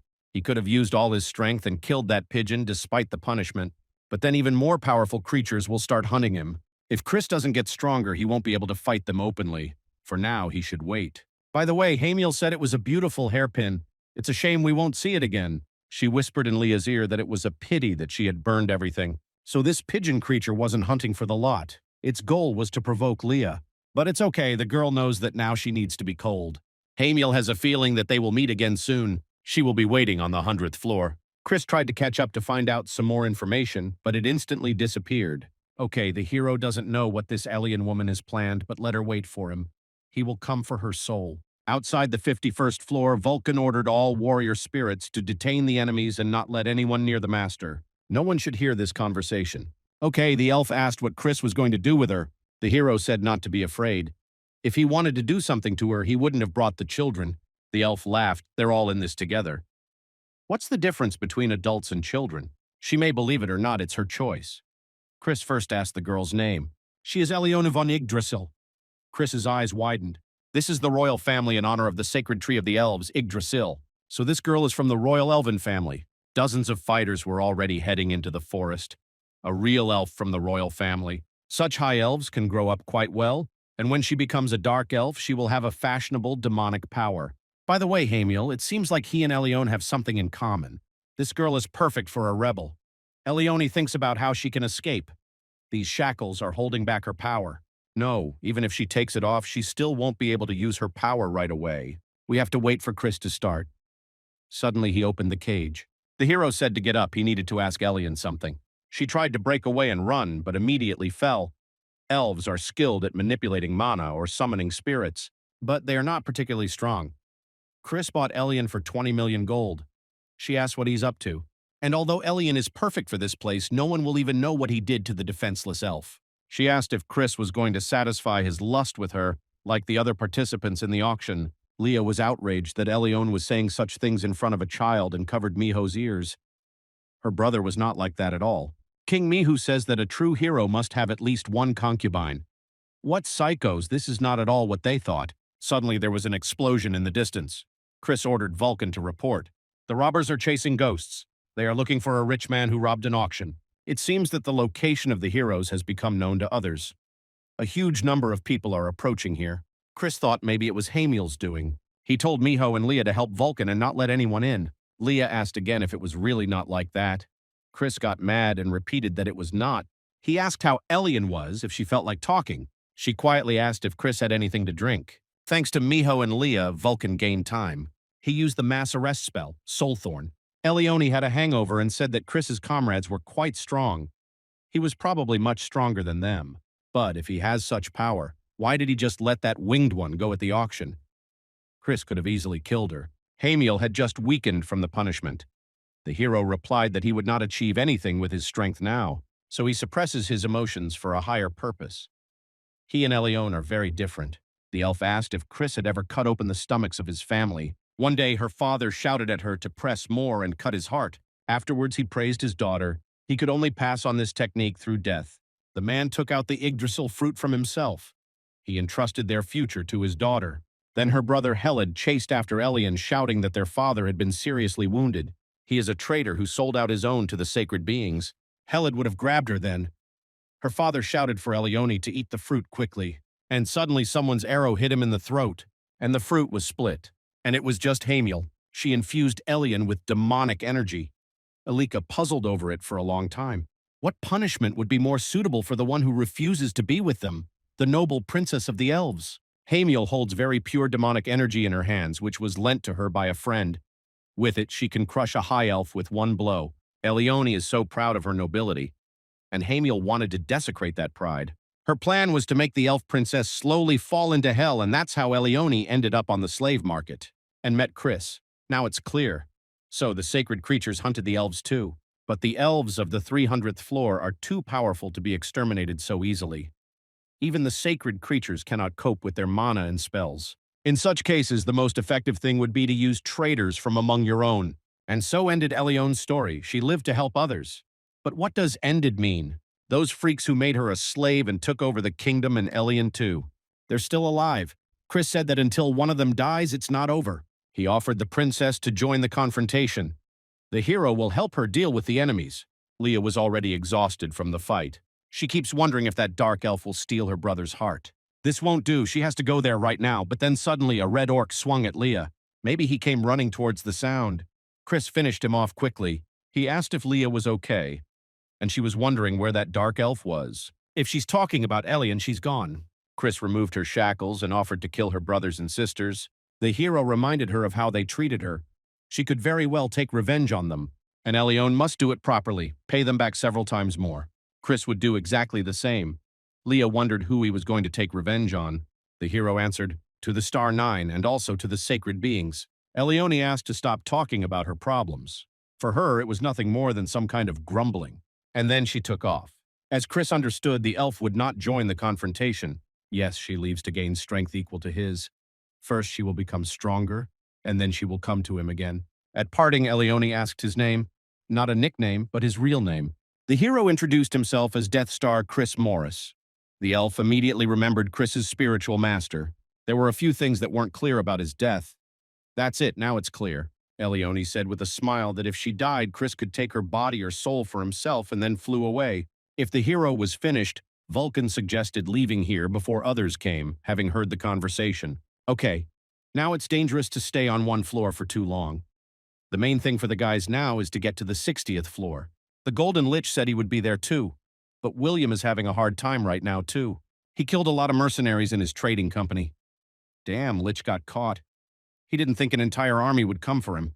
The trading company was engulfed in fire and carnage.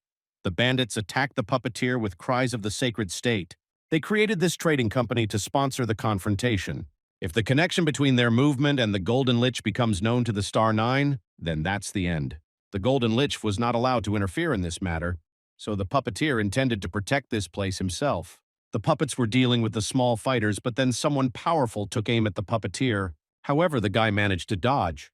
Jose Yan, the leader of the giant Behemoth Guild, said that it was not bad for a pathetic puppeteer.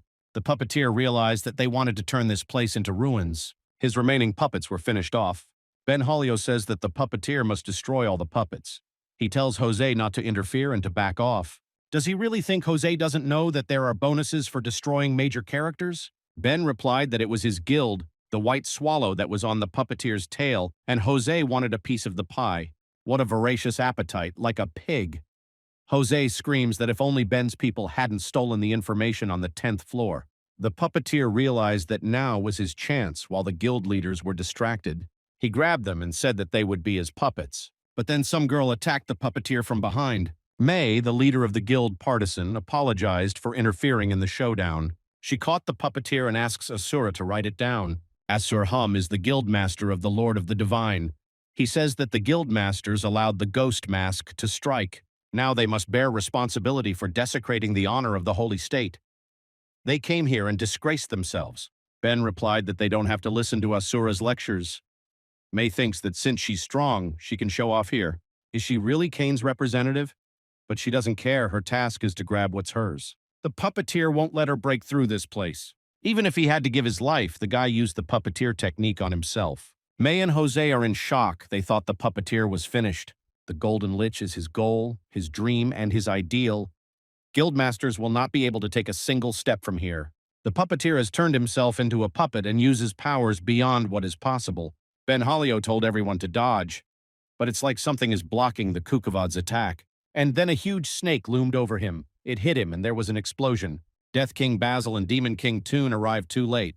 Benvolio shouts that these are the ones who reached the 300th floor. But what are they doing here? Asur replied that they were mercenaries who would participate in their plan. They were entrusted with managing the operation. Benhalio can't accept this. Jose is outraged that they have to listen to these mercenaries. Asur replied that this was an order from Lord Kane. Or do the guildmasters want to go against the Star Nine?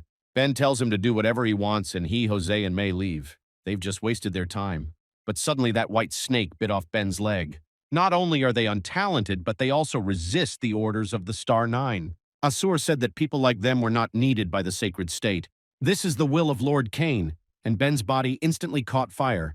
Toon said that in life, the guildmasters were unfaithful soldiers, but now everything will change. He ordered the dead guildmasters to rise up and fight to the very end for the guild. Wow, now Asura can use those who were the guildmaster. This is the Demon King's style. Toon asked where the phantom mask had gone. Asur replied that it wasn't there, he hadn't reached the 60th floor yet. But his trading company is here, which brings him money. We need to take over this place, and slowly take care of the phantom mask. But suddenly the skeleton put a dagger to Asura's throat. He asked what it meant. Toon said that if Phantom Mask isn't here, he's leaving. Does he really want to go against Star Nine's orders too? Toon asked not to worry, he promises that he will get the Phantom Mask. He agreed to this task for only one reason, to kill our hero. Let the spiritual master wait for him. The heroes finally caught up with Hendrik. It looks like there was an attack here too. It took longer than the dragon thought. He asked if they had found anything valuable. It's a long story. Suddenly a dove flew up to the boys. This is the homing pigeon that belongs to the Golden Lich. He relayed an emergency message. Leech told Chris to work on moving up to the 60th floor first. A huge disaster has happened. The base facility is under attack. The trade guild has been attacked. The Golden Lich asks you to come quickly. He won't be able to hold out here for long without help. Chris needs to try to stall for time. Vulcan asks what this means. The 60th floor, they help the heroes. The Golden Lich controls the merchant guilds under different names. Because managing the tower's finances under one person's name is too risky. Damn, looks like they've found out something. Wait, but Hendrik said that the Golden Lich is one of the strongest who reached the 300th floor. Even if a fashionable army appeared there, how could it cope with him? But Hendrik himself heard everything. If William could intervene personally, he would not open guilds under other people's names. Once the Golden Lich intervenes in the battle, it will be known to all that his merchant guild and the confrontation are in league. Then one attack won't do. The Holy Guild will smash him to smithereens. Now the heroes have decided on their goal. They will go to the 60th floor and deal with the gang from the linked guild. Vulcan ordered everyone to gather. They will be transported in space to the next floor. But suddenly someone attacked him. Basil and Toon apologized, but the heroes cannot go to the 60th floor. The snake released its venom and Chris ordered everyone to dodge. They quickly moved to the roof. Hendrik asked what it was. Chris replied that if these people showed up at exactly this moment, then everything was clear. They were sent by that bastard Kane. Suddenly, the heroes were attacked by a huge warrior spirit. The hero quickly took Leah and Maiho. It was an undead, so Tune is a necromancer, and next to him is a snake charmer, which doesn't look very nice. Hendrik shouted that he would take the rest of them. The snake turned its attention to him. Oh, Basil saw that this guy was from the dragon race. He offered Hendrik to become his pet. Yes, Basil thinks he can take him to the highest position. It will be interesting to see how the dragon's scales will shine. Hendrik yelled at the nasty bastard that he refused and started attacking again. Meanwhile, Toon told Chris that this dragon would not help him.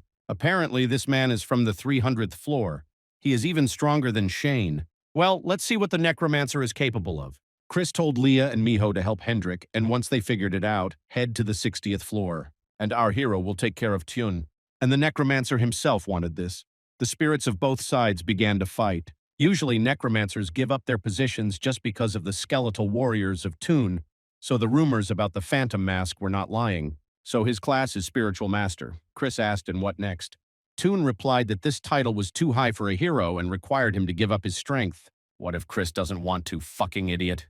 Then Toon will take it by force. Leah and Miho ran to Hendrik, but the ground broke and someone's huge mouth slammed them shut. Toon says that if Chris doesn't give it up, his comrades will die a painful death. The hero told the son of a bitch to shut up and put it away. The bandits were fighting the Golden Lich's guards. One guy thought he had a rock thrown at him, but it turned out to be gold. What luck to find gold in such a mess. And suddenly there were dozens of explosions, and the fighters had to flee. The vanguard continues to be blocked using the same scheme. Asur thinks it will be impossible to penetrate the building. Maybe there is some incredibly powerful mage in the trading company? And then William launched his Golden Knight and blew up the robbers. But this method won't last long either. They'll figure him out soon. We need to hurry.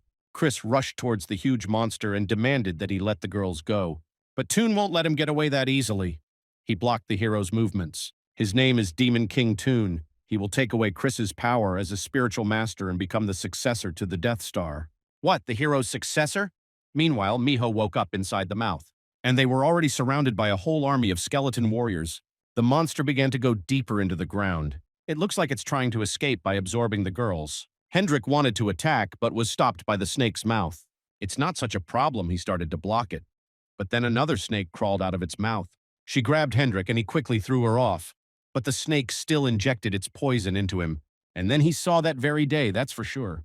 The day his home was terrorized by dragons, the source of his anger. Suddenly, someone was surprised that Hendrik hated dragons. Basil said that a dragon that hates dragons is strange. It turns out he can see everything, but how? And then it became clear that this was the power of the snake that bit. That's right. This little guy amplifies the enemy's negative memories and transfers them to Basil. But he just can't understand how one can hate such beautiful creatures. Moreover, Hendrik himself can become a dragon, that's great. The guy pressed himself into his sword. What does Basil know? These are the enemies who destroyed his homeland. His anger because he could not take revenge and was born in the body of an enemy. Basil doesn't dare to yelp if he doesn't understand. He asks, what is it? Hendrik gets angry because of such a trifle. Basil doesn't understand. He became a dragon, isn't that the price for everything? Hendrik can't even imagine how many Basil killed to collect these snakes. And all for the sake of achieving such beauty. Such a sacrifice even seems cheap to him. Oh yeah, I forgot to introduce myself. He is the Death King Basil and loves everything that has scales. If Hendrik goes over to his side, he will make the boy love his true form. Well then, the hero will introduce himself too. He is the Dragon Slayer Hendrik. He will destroy everything that has scales. Then Basil said that they would have to fight. Look where his filthy mouth will lead him. Hendrik cut down the snakes without much difficulty, but there is no end in sight. Let him attack as much as he wants. A snake like Basil is not able to defeat him. And then the biggest cobra of them all appeared, so the others were bait. The snake surrounded Hendrik and squeezed. It won't take long to die like this. We need to get out of here quickly. The dragon tried to call a teleport, but then Basil put his hand on his face, saying that he had caught him. He says that Hendrik was too inattentive and he is still weak to fight him. Basil activated the Ophiuchus characteristic to make the dragon his. Everything is ready. Now Hendrik is his slave. There is only one way to escape Basil's control, to turn into a dragon and get rid of Camille. But Basil knows that Hendrik won't be able to do this, because he has too much anger towards dragons. And Hendrik himself is no exception. Basil believes that he has not yet been able to accept his dragon nature. He doesn't want to become an enemy again, so Basil tells him to just obediently become his pet. Suddenly, Hendrik heard Chris's voice from the day of the Shane fight. He was asking what kind of nonsense this was. Hendrik doesn't want to become an enemy, so he's just going to let his power rot away. The hero had a question for him. Who is this guy? Hendrik answered that he is a dragon slayer. But no, he's wrong. They're the ones who got to the 50th floor, and they can defeat the one who has reached the 300th floor if they use all their strength. Chris then said that they were still weak, so they had to use whatever means they could. And now Hendrik has turned into a dragon again. Basil is shocked. He never expected this. Yes, Hendrik is very weak, so when fighting against those who are stronger, he must always try his best. He will destroy Basil by any means necessary. Meanwhile, he was staring at its beautiful scales. Hendrik is the best. Basil will do everything to get him. Toon is slowly starting to give in to Chris. And this idiot also completely copied the Death Star's combat technology, the technology of the hero from his past life. Chris needs to save those who are locked up and go to the Golden Lich. No, such thoughts only hinder the battle. Once we deal with Toon, everything will be resolved. The hero asked if he learned this fighting technique from Death Star Chris Morris. Exactly, just like our hero. Then Toon won't be able to win it because he's stronger than the Death Star. Toon was indignant. How dare the Phantom Mask say such a thing? But suddenly the hero disappeared, and then he suddenly jumped into a whole crowd of enemy skeleton warriors. Chris combined divine power, demonic power, and the summoning of holy demons. Toon is perplexed. How is this possible? Two incompatible forces have united in one body. No one has ever achieved this. Chris's name is listed in the achievement tower. The tower had never seen a single being possess both divine and demonic powers. What needs to be done to defeat the Death Star? The enemy has a stronger army, but Chris needs to trample him at all costs, just like that time with those guys. Using a special method, the hero will destroy the beast and fight against it. Only the object has changed, but the structure remains the same. Chris doesn't quite like it, but the method is correct. The hero asked again, but Tune called himself the successor of the Death Star. Since it has the same level, we can roughly understand the abilities of the Death Star. Chris said that he too stood like a fool before the divine power and then died. Tune called upon all the most powerful spirits and demanded that the Death Star not be desecrated. Yes, if it all ends here, it will be a shame. With renewed strength, Chris rushed off. In front of the divine and demonic power, the beast can do nothing more. The hero will cut the main body. Chris attacked, but something blocked him. Tune remained unharmed. But why? The hero put divine power into his blow. That's right, like Chris said, that's how the Death Star died. And does he really think Tune wasn't prepared for that kind of blow? Chris will pay with his life right here for all the insults directed at him. The spirits of Tune use protective magic. Divine and demonic powers are blocked, and these creatures too. All these undead are quite strong, especially the guildmasters. Simple blows are not enough. In that case, you will have to use divine and demonic power at the same time. Chris received a warning. These powers are opposite to each other and cannot be used simultaneously. But he just told the system to shut up. If he said so, let him do so. It's the only way. Damn, the system still doesn't want to mix them. Great, then Chris told one of the spirits to eat it. The system can fail as much as it wants. Both forces are his anyway. Chris commanded the two forces and the warrior spirit to become one. Thus, he was able to defeat the undead. But Tune doesn't understand how. This protective magic is created to repel the power of the four sacred creatures. This means that Chris has a power that far exceeds theirs. But it just now didn't look like either divine or demonic power. The system congratulated. Chris acquired a special skill, the United Beginning. Divine and demonic power combined and formed an explosive force. Well, he likes it. Tune ordered the spirits of Jose and Beck Hollio to cover him. But now Chris didn't care. He attacked Tune straight away, creating an inevitable explosion. Now that he was incapacitated, Chris held his sword to his throat. The hero is interested in why Thune is so fixated on the Death Star, but as he himself said, because he suits the tower's owner. Tune was then a small, defenseless boy, but Chris reminded him that the Death Star betrayed humanity and died. Does the guy still revere it? Thune screamed that the Death Star had been trapped by those freaks from Star 9. The hero is in complete shock. How did the guy find out? This is the truth about his death. Did Tune decide to reveal it? The guy doesn't believe that the Phantom Mask doesn't care. He has the spiritual master of the Star 9 in his hands. Isn't it interesting to know about his death? He was the greatest necromancer, and the Star 9, which included the Poloni siblings, killed him in mortal combat. Tune screams that he was trapped and Chris Morris is innocent. The hero lied that he didn't even know the Death Star could have pretended to be an idiot who was thirsty for power. That's it. There are still those in this tower who believe and remember our hero. Tune says that the hero does not dare to mock Chris. He acknowledges the abilities of the Phantom Mask, but not as a descendant of a dead star. Chris Morris wasn't just a benefactor to Tune. He had a power that was much brighter than the Star 9. Tune is immensely proud of him. He must defeat the Phantom Mask and fully assume the name of the Death Star. So that's what it feels like when a successor comes along. Great, gotta get this guy. Then the hero told Tune to show what he was capable of. The Death King sees that the Phantom Mask is not yet fully formed, but is already on the path of a spiritual master and approaching his level of power. Those like him who dare to insult the Death Star, Tune will not allow his class. He summoned hundreds of night ghosts. Vulcan immediately came out and started blocking them with a soul laser. These are not ghost warriors, but second-rate ghosts. However, they are very similar to the warriors that Vulcan created at the very beginning. Did Tune really achieve this level on his own? The guy won't stop until he gets revenge for insulting the Death Star's name. Thune is obsessed with skills. If Chris hadn't been reborn, perhaps Thune really would have become the next Death Star. Well, then the hero must answer him properly. He leaves the ghost to Vulcan. And he himself attacked Tune and ordered one skeleton warrior to rise up. Chris waited for a moment when he would be distracted, but when he threw a punch, Tune was able to block it. And then right in front of the hero, an explosion occurred. These unformed ghost warriors, on the contrary, use this disadvantage to explode themselves. Chris needs to find a way to confront Tune. The guy says that this is the last step towards him. He used the Death Star technique, Coming of Spirits, a wave of spiritual power.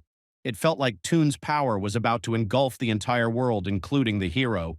The guy already thought that this was the end because this technique was invincible, but it was a huge shock. Maybe Tune isn't perfect. But how did the Phantom Mask manage to resist the Death Star's technology? Was that power unable to penetrate him? Chris said it was nice. It was like seeing himself in the past. As a reward, the hero will show the guy the real technique of coming of spirits. And as the souls consumed the body of the Death King, he sighed with relief. This was where the Death Star was. Chris pierced Thune's body with his sword and greeted him. The boy said in a weak voice that he was very pleased to meet the Death Star. Yes, they will meet again soon. So, a moment later, Chris greeted the ghost warrior Thune. He dropped to one knee and apologized for his rudeness. Thune did not recognize the Death Star and was also disloyal to his comrades. And then the huge beast that Thune had created burst out of the ground again. He lost his owner and went crazy. The guy said he would deal with him now. But Chris stopped him when he saw two pairs of eyes. Leah and Miho joyfully jumped out of the beast's mouth. The hero smiled broadly. What a joy it was that the girls were alive. Leah said that Miho charmed the beast and they managed to get out of there unharmed. And Leah covered while the fox concentrated her power. Thune doesn't understand something. One penetrated his powerful spell and charmed the undead, while the other dealt with all the skeletons that were inside. Suddenly, Hendrik's breath lit up from behind. It turns out that he has already finished too. Basil lay on the ground almost unconscious. Thune can't believe the dragon did it so easily. Hendrik returned to his human form and told the Death King that victory was his, and it was not easy. He put a sword to Basil's face and said that he was finished. There was no one left in it except these small worms nearby. Basil told his snake Scylla that it looked like they really were finished and apologized. Everyone froze in place as he suddenly devoured his own snake. Hendrik reacted quickly. It won't help Basil. The man told Scylla that it was really delicious. Now they will always be together. Basil laughed and suggested that they deal with this dragon together. How funny, he said that he loved snakes and was even proud of them. And they were just his expendable material. Now he has completely absorbed her. Basil asked what Hendrik knew about love. There is nothing more beautiful than becoming one. What a nasty guy. Chris told Leah and Miho to cover for Hendrik. But the dragon demanded that no one should come near, that no one should touch Basil. This monster is his prey. Hendrik hits the snake right in the mouth, but her tongue wrapped around the sword and sucked the dragon's hand inside. Now he can no longer use his sword, and Basil said that this is the end. Hendrik turned into a real beast. Basil was frightened by his face and he scratched his face with his claws. The man said that Hendrik was neither a dragon nor a man and asked if he was too disgusting. In the battle with him, Hendrik realized something and was grateful for it. He is a dragon slayer and nothing will change that. He defeated the strongest snake, Scylla, and drags her along with him. Thune told Phantom Mask that his comrades were amazing. Yes, thanks to his faithful comrades, they will be able to climb the tower. Naturally, Thune was with them. The spirit only quietly thanked them. Hendrik wants to ask what happened between them, but they don't have time. That's right, on the 60th floor, the Golden Lich is in danger. The battle wasn't over yet, so Chris ordered everyone to go there. And then Thune blocked the way, saying that they can't go there. Now the troops on the 60th floor are led by Asur Hum. This is the leader of the Divine Lord Guild, which occupies the lower levels of the Holy Empire. Chris asked how strong they were. Thune replied that they were of the same level as him. They could be considered floor 300 paladins. Hendrik agrees that it won't be easy, but both Thune and Basil lost. He doesn't think they have no chance at all. But Thune said that wasn't the problem. After Asura was saved by the Pellans, he was completely loyal to them. William has dealt with the soldiers on the front lines. He thinks he can stall for time, and as a reward for his absolute loyalty, Asur was the only one of the guild leaders who received something, namely divine power from the divine race. The Golden Lich is in a panic. Asur has resurrected the dead warriors. That is, Asur Hum can equal the strength of the heavenly race. And right now, he ordered the warriors to attack. Leah says that this can't be, and Chris asks what to do then. There is no way. Is that why Thune suggests waiting until everyone and everything is destroyed? But no, there is a way. A way to equalize the Death Star's powers with theirs. Thune said that Chris must consume his flesh. The hero is shocked, but the guy assures that he knows approximately what the Death Star is all about. Chris has the power to absorb objects. A dead body can be considered an object. Then all the power that Thune had been accumulating will become his. And Hendrik added something else. This Basil and the snakes were quite strong. Absorbing their power will add to Chris's strength. The hero thought that they were crazy, because there were people who were waiting for at least their bodies. But Thune assured that there are no such people, and if there are, it is they themselves. He respects Chris, and if he can help with his small power, then there is no greater glory for him. Thune asks the Lord to accept his power. Chris sadly agreed. He would be an extension of their strength. The hero immediately began to absorb two corpses. Meanwhile, the warriors were already entering the building along with the magicians. Damn, they resurrect everything at once. They'll soon take over the building. The losses on the Golden Lich's side are only growing. Time must be gained by any means necessary. William will first divide the army, causing confusion, and then return to battle. And then an incredible stream of light burned through several buildings. William wondered if he had been discovered. But this is divine power, he can't even imagine who controls it. Suddenly, Asur said that he had finally found him. The guild leader was flying right in front of William. He finally recognized the unknown merchant helping Phantom Mask. Acer has come to punish the Golden Lich and the Phantom Mask. William said the boy didn't look like a holy star. There are probably those down there who are waiting for their benefit. Lord Cain gave Asura 2 orders. The first is to punish useless guild leaders. The second is to remove the Phantom Mask and all his assistants. Asura objected that Lord Cain's order was absolute and equal to the words of a deity.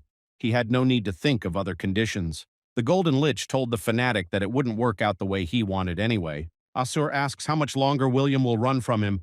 Hell, if Hum finds out he is the Golden Lich, things will only get worse. William must continue to fight to keep Asur from revealing his identity. But how can he do that while hiding his power? It's strange that William doesn't use all his power.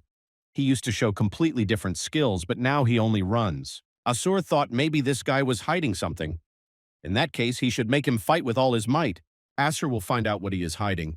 Does the guy really think he can protect his comrades this way? But suddenly Hendrik intervened. The dragon smashed through the building as if it had come from nowhere. The soldiers are stuck in the rubble and hope that Lord Asur is okay. He heard that there was a dragon among Phantom Mask's friends. This means that he reached the 60th floor in one night, and also dealt with Toon and Basil first. Chris came up and asked the guy if he was Asur Hum. The hero also asked where he had to go to cut the throat of that bastard Cain. Leah is worried that her brother is fighting alone, but Hendrik reassures her, saying that Chris has that very thing. But suddenly Asura's soldiers began to attack them from below. The warriors realized that these were the Ghost Mask's friends and sent them to throw them down. The Golden Lich said that we should deal with these warriors first. This Asura can even resurrect dead soldiers. In that case, Hendrik will burn them so that not even corpses remain. Meanwhile, Chris decided that this was easy prey and cut off Asura's arm. However, the limb immediately recovered. Amazing strength. To defeat him, you need to use a powerful attack so that he cannot recover. We must seize the moment and deal Asura a decisive blow. Chris asked if the guy got that power from the Pellans. Looks like he found a way to please those lunatics. Asur was furious that the hero dared to insult them. He said that the Phantom Mask would be punished immediately. Chris immediately told Vulcan to come out and they blocked the heavenly punishment with a summon. Asur is perplexed because the undead cannot resist divine power. He seemed curious as to how they did it. Vulcan pointed at Toon and replied, "Like this, not a bad defense skill." Asur can't believe that not only did Toon betray him, but he also joined that bastard. But the Death King did not follow anyone from the very beginning. He simply found his place. Asur set out to destroy the dirty soul of the traitor, and Chris ordered Vulcan and Toon to defeat him and bring him. Toon has become even stronger, and now also uses the power of the Phantom Mask. At that moment, Chris put on a fox mask and scratched Asura from behind. The guy fell to the ground with an explosion. He said that the Phantom Mask had cornered him, but the hero would not be able to win. Asura has been given an endless source of restoration by a great being. He thought Chris was destined to lose, but then a snake grabbed him. And finally, the hero ordered Basil to rise up. Asura's last words were that Basil had also been taken over by the Phantom Mask. Asura's head was bitten off, but he immediately resurrected and screamed that nothing would work. Chris says it looks like he can regenerate infinitely if he has godly powers. You must finish off Asura with one blow. He does not react to Basil's power in any way. Even after the divine power is weakened, he does not die. Is this really Toon's doing? Asur said that's all and the guys won't be able to kill him. They probably wanted to defeat him with Basil's soul. Unfortunately, their plan failed. Toon came up and replied that they had no intention of defeating him. Vulcan added that the order they received was not to kill him. And in order to bring Asura to his master, all the spirits joined forces with Chris and prepared a strike of maximum power. Asura sees that this is not divine power, but something else. There was a unification of divine and demonic forces, resulting in a tenfold impact. The remains of Asura's burnt body lay at the bottom of the newly formed huge crater. Thune said that his first victory with the Death Star was an honor. Vulcan said that finally a man appeared, similar to the successor. Chris did not understand why he was so happy. After all, it was his successor. Hendrik called the hero and reported that everything was normal downstairs too. He said that in order to revive these ashes, it was necessary to call upon a deity or a demon. So the heroes stopped them and collected the sprouts. Yes, Chris said that finally the first victory. Before this, enemies could justify themselves by saying that Ghost Mask and his comrades attacked suddenly. But today everyone played for real because they started the attack. If this news gets out, people will start to think differently, that the heavens can turn inside out. Of course, Chris is hinting that the Golden Lich should do this. Why else would the hero bring him here? Then William, taking the puppeteer by the arm, said that he would go. The matter had to be completed. Yes, Chris told him to take care of it. But suddenly Ball said that he did have a keen eye. He asks what's wrong. The demon said something is coming here. A strong earthquake suddenly began, but no, it is space that is shaking. Everyone looked up and saw the heavens open and a ray of light shoot out from them. Chris knows this isn't heaven, it's a floor, and for that to be possible, Hendrik told the girls to duck while he took off. Toon told the Lord to look up. Asura Hum's body flew up and began to come together piece by piece. There is no doubt that this is a divine force. Chris experienced the same feeling as that day. He is sure that this is Carmen Pellin. Asura stepped onto the earth again and said that they were gods after all. They had not abandoned him, but had saved him. And now the time has come to deal with the traitors who did not believe in the deity. At this moment, Carmen dropped the plate. She felt that Asura Huma, who had gone to the 60th floor, seemed to have been defeated. Kane knew immediately that this was all the work of the Phantom Mask. But Carmen said not to worry too much. After all, Asura is a special toy. This is their guarantee in case their enemies want to cut them down at the root. When Carmen gave Asura divine power, she secretly put something else in. If she loses, he will be resurrected as her representative. Now the Phantom Mask will have to fight Carmen personally. This divine power belongs to that creature. Hendrik and Leah are furious. It is one of those who killed their brother in the past. Asur was surprised that the hero recognized Lady Carmen's divine power so quickly. How can one forget this lousy divine power? Asura doesn't understand where such hostility comes from. Not even a year had passed since the Phantom Mask began to climb the tower. Where did he get such negative feelings towards Mrs. Carmen? Asur wanted to ask who he was. When he felt the presence of Vulcan and Toon behind him, they attacked him and there was an explosion. But then Asur grabbed them by the throat with both hands. He laughed because he couldn't kill them. But now that they have such a big difference in strength, they will suffer because they cannot die. Hendrik tried to attack, but Asur held him back. Although the dragon is strong, he now has the power of the Star Nine. The guy flew up and knocked the huge dragon to the ground. Some kind of power of sacred beasts is not even fit to hold a candle to the Star Nine. Asur said that the guys would die right here for their words, but suddenly his movements became limited. He felt that this power was coming from that little girl. It became clear that she was the daughter of a spiritual being. While Asur was distracted, Chris cut the body of the Carmen puppet in half. All members of the team took part in this attack, but the guy still recovered. Asur says that no attack works against him anymore. Well, now it's his turn. He sent the same heavenly punishment to the heroes, but it's nothing compared to what happened before. Chris was left in the epicenter of the explosion, and as much as they didn't want to, everyone else had to run away. The hero only remembered how he was lying on the ground and his body did not obey. Asur said that he woke up at the perfect moment. At that moment, he was strangling Miho. Hendrik and Leah were both wounded. Asur said that the Phantom Mask had failed. The moment they decided to go against the Star Nine, they had already lost. The heroes couldn't even get close to them, and they still had to die at the hands of this creature's slave, Carmen. Chris will never lose to them again. He simply won't let it happen. Asur decided to start with Miho and squeezed her throat even harder so that she couldn't breathe.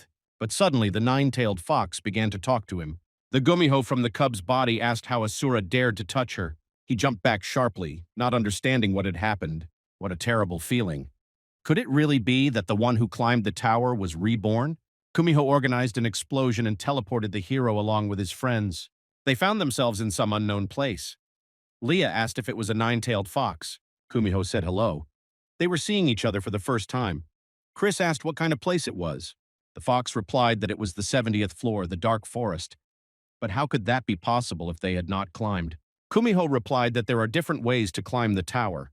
There is also a simplified way to get to the high floor. However, it is impossible to get points with it, so you have to go down to that floor, which corresponds to the level.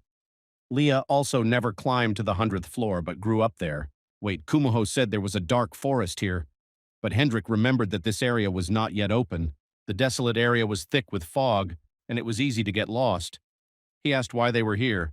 Chris replied that it might be safer here. Kumiho noted how quickly he thought, but her hands were shaking. It seemed she had reached her limit. The nine-tailed fox was not the type to interfere with the human world. All she can do is help the boys escape with the help of this body. Kumiho said that this is only a temporary measure. Those people will come again to kill the heroes. And now with such a growth rate, the guys can't cope with them. They have to become stronger. Chris asked what she was suggesting. If this place had the way to become stronger that she was talking about, then where was it? Kumiho apologized, but there was no more time. She said it was better to hear the rest from him. She told Chris that they would see each other again and disappeared, returning the cub to Miho again. The hero wanted to catch up with her and ask her more details, but he didn't have time. Miho fell into Leah's arms. And who was this him she was talking about? Suddenly, Chris was shot with 2 arrows. The girl with the bow asks who the guys are and who dared to invade their dark forest. She said to get out of here right now, but stopped abruptly. Chris replied that it wouldn't work because they needed to find something here and began summoning Vulcan and Toon. The girl began to take off her mask. She didn't think they would meet again. The heroes were dumbfounded. It turned out that it was Elione. She apologized, saying she still reacted strongly to people from the outside. It didn't matter. Chris asked if Elione had already assembled her army. The girl replied that it was too early to talk about an army. These are a few dozen dark elves. Elione put them to guard the forest, that's all. But they have hope. And she pointed to the dark Yggdrasil, the new world tree that feeds the elves with power. Hendrik and Leah can't take their eyes off it. Elione said that it was nothing special yet because the real Yggdrasil was much larger. Now it's the guys' turn to tell how they got to this state and why they ended up here. Chris suggested going to a more secluded place to talk. Hendrik said that the sacred star, one of the Star 9, had intervened, and there was another servant who had accepted her power. With the help of Kumiho, the boys found themselves here. She told them to find something here that would help them resist the enemies. Elion asked if she meant that power. Leah knows it sounds rude, but she asks the elf to help them. She asks if Elione can fight with them. Chris stood on the porch of the house thinking. He was powerless against Carmen. If it weren't for the Kumiho, he would have died there. And so Asura's words about the Phantom Mask's plan failing were repeated. Damn, Chris needs more power. Suddenly someone's voice said that he felt an unfamiliar energy. I thought maybe the hero was sent by Baal and Kumiho. Chris doesn't know who it is, but isn't this someone being a little too familiar for a first meeting? The tree was surprised. They had seen each other so much it was offensive to hear such words. The name of the source of this voice is the Dark Yggdrasil. He's the power that the heroes are looking for. Back to the boys. Total War of the Star 9. Elione replied that of course they should be together. The Dark Elves will fight on the side of the confrontation. Leah was delighted, and Hendrik, with his skepticism, asked if they could handle it. It was not for him to say, but it was dangerous. That's true, but it's all thanks to Chris. Moreover, the object of their revenge is the same. Elione has no reason to stay on the sidelines. Leah thanked him. Her brother will be happy. Only Elion was interested in where he was now. The tree thanked Chris for coming quickly. But how could one hesitate after such words? The hero asked why the Dark Yggdrasil had summoned him. The tree replied that it had developed some interest. Chris laughed, saying that most of those who showed interest in him were not quite normal. Baal says that there is no need to fear Dark Yggdrasil. He is on the hero's side. Suddenly, the tree presented Chris with the fruit of Dark Yggdrasil. It will give it to the hero. Fruit of the World Tree, usually given to High Elf royalty. But this is Dark Yggdrasil.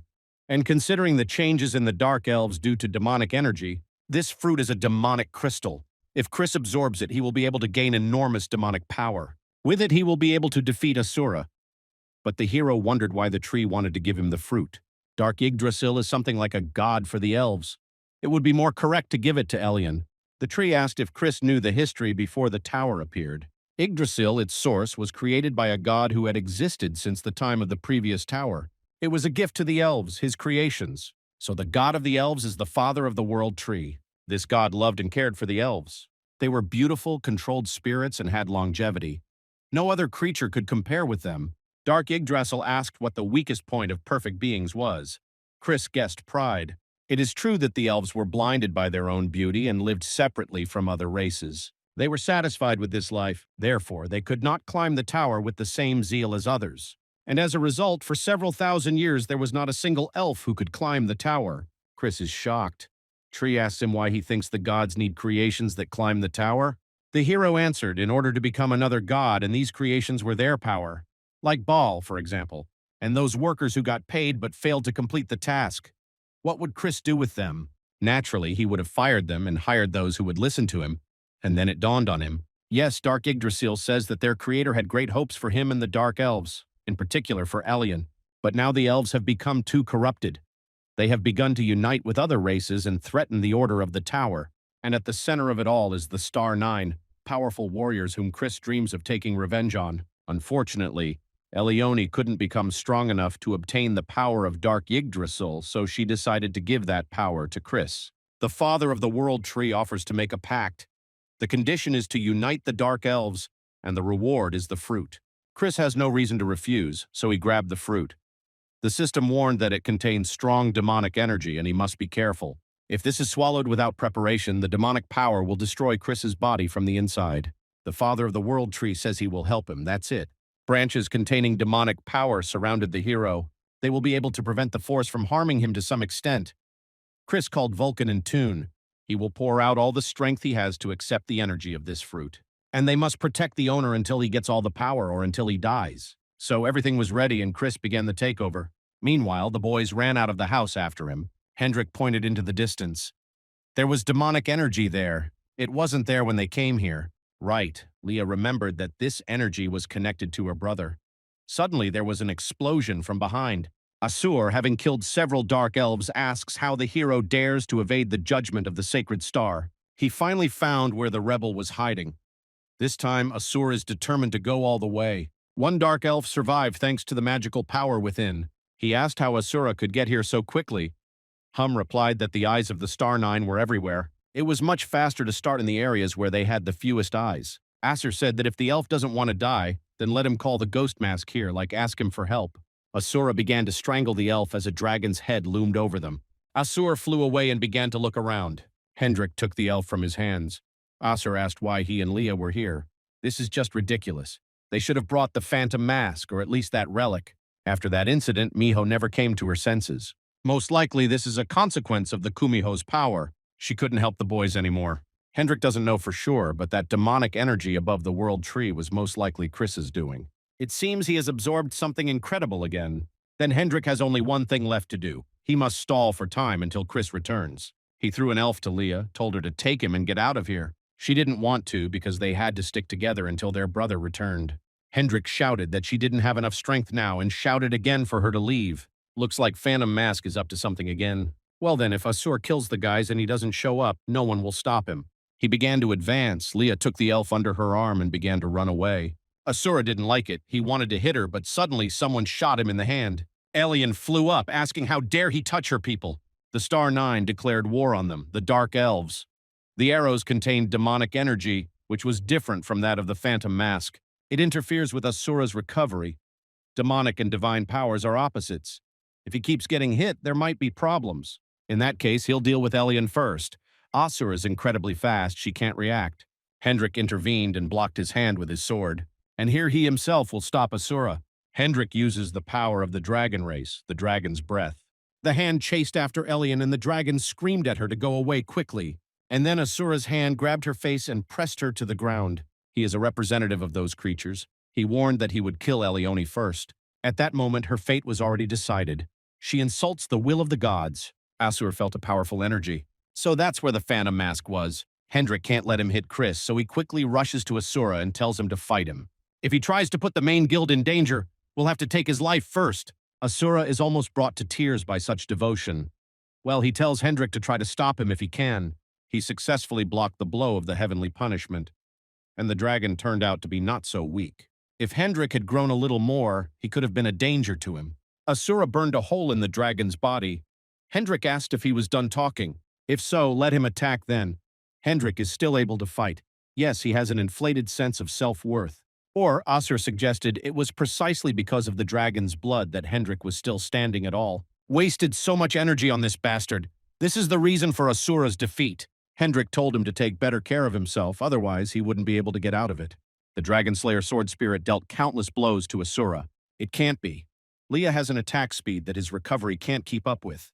This is the legacy that the goblins left behind. The spirit had told Leah earlier that nothing would work.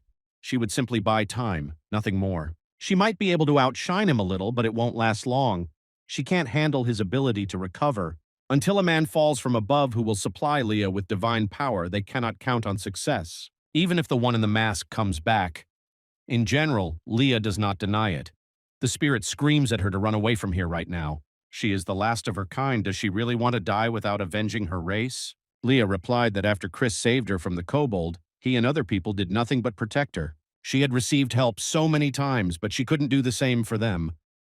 Leah knows that her brother won't stop and will find a way. She trusts him, so she will try to buy at least a little time. Hendrik tries his best to find the strength within himself, but for now he watches.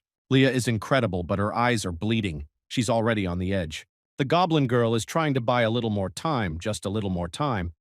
She will protect this place until her brother returns. As soon as Leah slowed down, Acer immediately grabbed her hand. And then he threw it out and it hit the ground. Kane and Carmen were not mistaken. If these guys are allowed to continue to gain strength, they will only hinder the Star Nine. Acer has accumulated strength for a powerful blow of heavenly punishment to destroy everyone at once. Leah doesn't have the strength to even move. Hendrik, holding his side, shouts at her that they need to leave quickly. The girl cries, apologizing to Chris. But suddenly everything became quiet and the sky became dark again. Acer did not understand what was going on, because all this time there was a bright light of heavenly punishment. While he stood there in bewilderment, he received a powerful blow to the face. Asks what happened, Chris replied that this is what happened. He told Leah and Hendrik that they had done well and held out well. But unfortunately, this creature is tenacious. The hero said to take the others to a safe place. Toon was surprised that they wouldn't fight Vulcan. Chris replied that he had Tom, a powerful new spirit. Tom absorbed all the light of heavenly punishment. Asura is simply sick of all this magical power. How nasty Chris is, and the hero then said to check it out personally. Tom snuck up and bit off Asura's hand. Carmen doesn't understand what's happening. The divine power has suddenly become much less. Did Asura absorb her? Besides, where did he get such strong magical energy? Asura screams that nothing will work. Even if Chris is torn to pieces, he will still survive. Tom continued to bite off one part of his body at a time. The hero knows that this creature will be reborn again. Each time Carmen will supply him with divine power. This creature is created from Chris's soul and magical energy. Tom is similar to him, so he has a good appetite. The hero grabbed Asura by the neck. In other words, this creature can devour him forever until Carmen, who is connected to him, comes down here. Asura screams and asks her to stop. Carmen must stop sending him power, but it's too late. Chris told Tom to eat the guy whole. Carmen began to dissolve into thin air. She was in complete shock and couldn't even imagine what was happening. The floors burst apart again and a beam of light broke through them. Carmen fell to the ground and screamed, asking what was wrong. They finally met again. Chris said that after 10 years she was even more disgusting. Carmen recognized the phantom mask immediately. It was time for her to get what she deserved. Let's go back 10 years. The damn traitors caught Chris off guard, but he had no intention of giving up then. The hero summoned his powerful weapon, the bone golem. However, it was instantly destroyed by divine power. Carmen told him to stop resisting. It was useless. Chris then squeezed out his last strength to revive the golem. Then he admitted that this could be the end. Yes, Carmen said then that it was the end. She destroyed the hero on behalf of the Star Nine. With a snap of his fingers, multiple blades cut across his entire body. Now finally, Chris waited for the moment when she would get what she deserved. Carmen screams that this is a dark forest on the 70th floor. How did the hero manage to bring her here? Yeah, she's right about that. It was impossible. When Chris absorbed the fruit of the Dark Yggdrasil, he thought about how to destroy her. Even if he were to gain control of magic superior to Asura, there was no guarantee of victory. He would be resurrected again and again until you defeat Carmen, who sends him strength from above. She is the strongest being that cannot be approached. And the follower who received this power, Chris had to find a way to break the connection between them. And then he remembered that there were such beings on his side. There were not many ways to transfer power outside the tower. The most common is the transfer of powers to a follower. If Miho really did use this route, then she could use it as her trump card. Carmen realized that Chris had summoned the coming by using Asura. That was how he had summoned her. Carmen, unlike the others, is a creature inside the tower, and now she has come here in person. The trick that played on her greed would lead to her death. Carmen laughed out loud and stood up. Chris was so sure he could beat her. She said how naive he was. He was a pathetic little brat who hadn't even climbed halfway up the tower. Carmen will show you what the creatures of the upper floors are like. But suddenly, she completely stopped feeling strong. Chris hit her in the face and sent her flying. Looks like Carmen hit her head when she fell here. Completely forgot this was the 70th floor. She's got a punishment for a few hundred floors. Wow, Carmen tried to use her powers here. What a dumbass. She doesn't understand what's going on. It's like deja vu. It's like she's seen that bastard's gaze somewhere, even though it's the first time she's met him in person. And then that very man, the Death Star, Chris Morris, whom she had betrayed and destroyed, popped into Carmen's head. It's so annoying, she attacked, demanding that I not look at her with her lousy eyes. Tom absorbed her entire blow. Meanwhile, Chris approached and used the right to destroy, cause destruction in Carmen using demonic power. But this is impossible unless he has the power of sacred beings. Carmen's limbs began to literally crumble like dust. She fell to the ground and screamed, "How dare he ruin her body?" She said with wild eyes that she would tear it apart with her own hands. But Carmen stopped the light, the power she gave Chris. He brings her back in the form of heavenly punishment. The hero looked at the bottom of the crater. He had been waiting 10 years for the chance to take revenge. The boys heard that the Phantom Mask had driven away the enemy. They had to help the wounded quickly. Leah can't help but admire her brother once again. He summoned the Star Nine itself. Eleone added that Carmen was weakened by the punishment, so there was every chance of success. Hendrik understands that even despite the punishment, it is still not so easy to resist someone who has risen above the 600th floor. Chris won't be able to hurt her that much. Carmen is furious and hits the hero again. He just dodged it in a relaxed manner. Yeah, it would be a shame to just let her go. Carmen demands not to look down on her. After all, she is the strongest Star Nine in this world.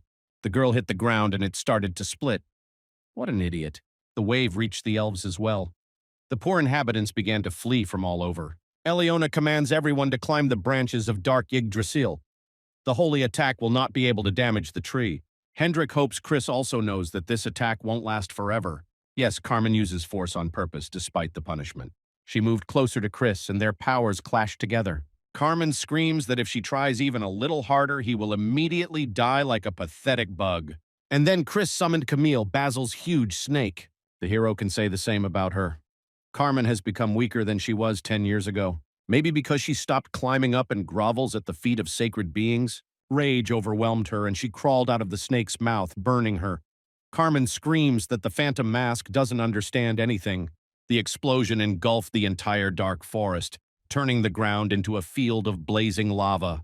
Despite the powers of the saint and the power of restoration, it is impossible to ignore the tower's punishment forever. The more force Carmen uses, the more severe the punishment. She receives warning after warning. How noisy, she knows it herself. She just needs to destroy the Phantom Mask and then she will regain her powers. Carmen screams that they were just being smart. They just found a way to get stronger quickly. Unlike that idiot Chris Morris. The fiery hand almost caught up with the hero. She took out her sword and chopped her into pieces. It looks like Carmen is in a hurry, judging by the tricks. This is not very like her. But then Chris didn't understand what was going on. She stopped attacking. What was she up to? And then Carmen suddenly jumped out, grabbing the hero by the face. She took off his mask to look at that impudent mug. Carmen's eyes widened and she stopped. It's unbelievable. Is the Phantom Mask really Chris Morris?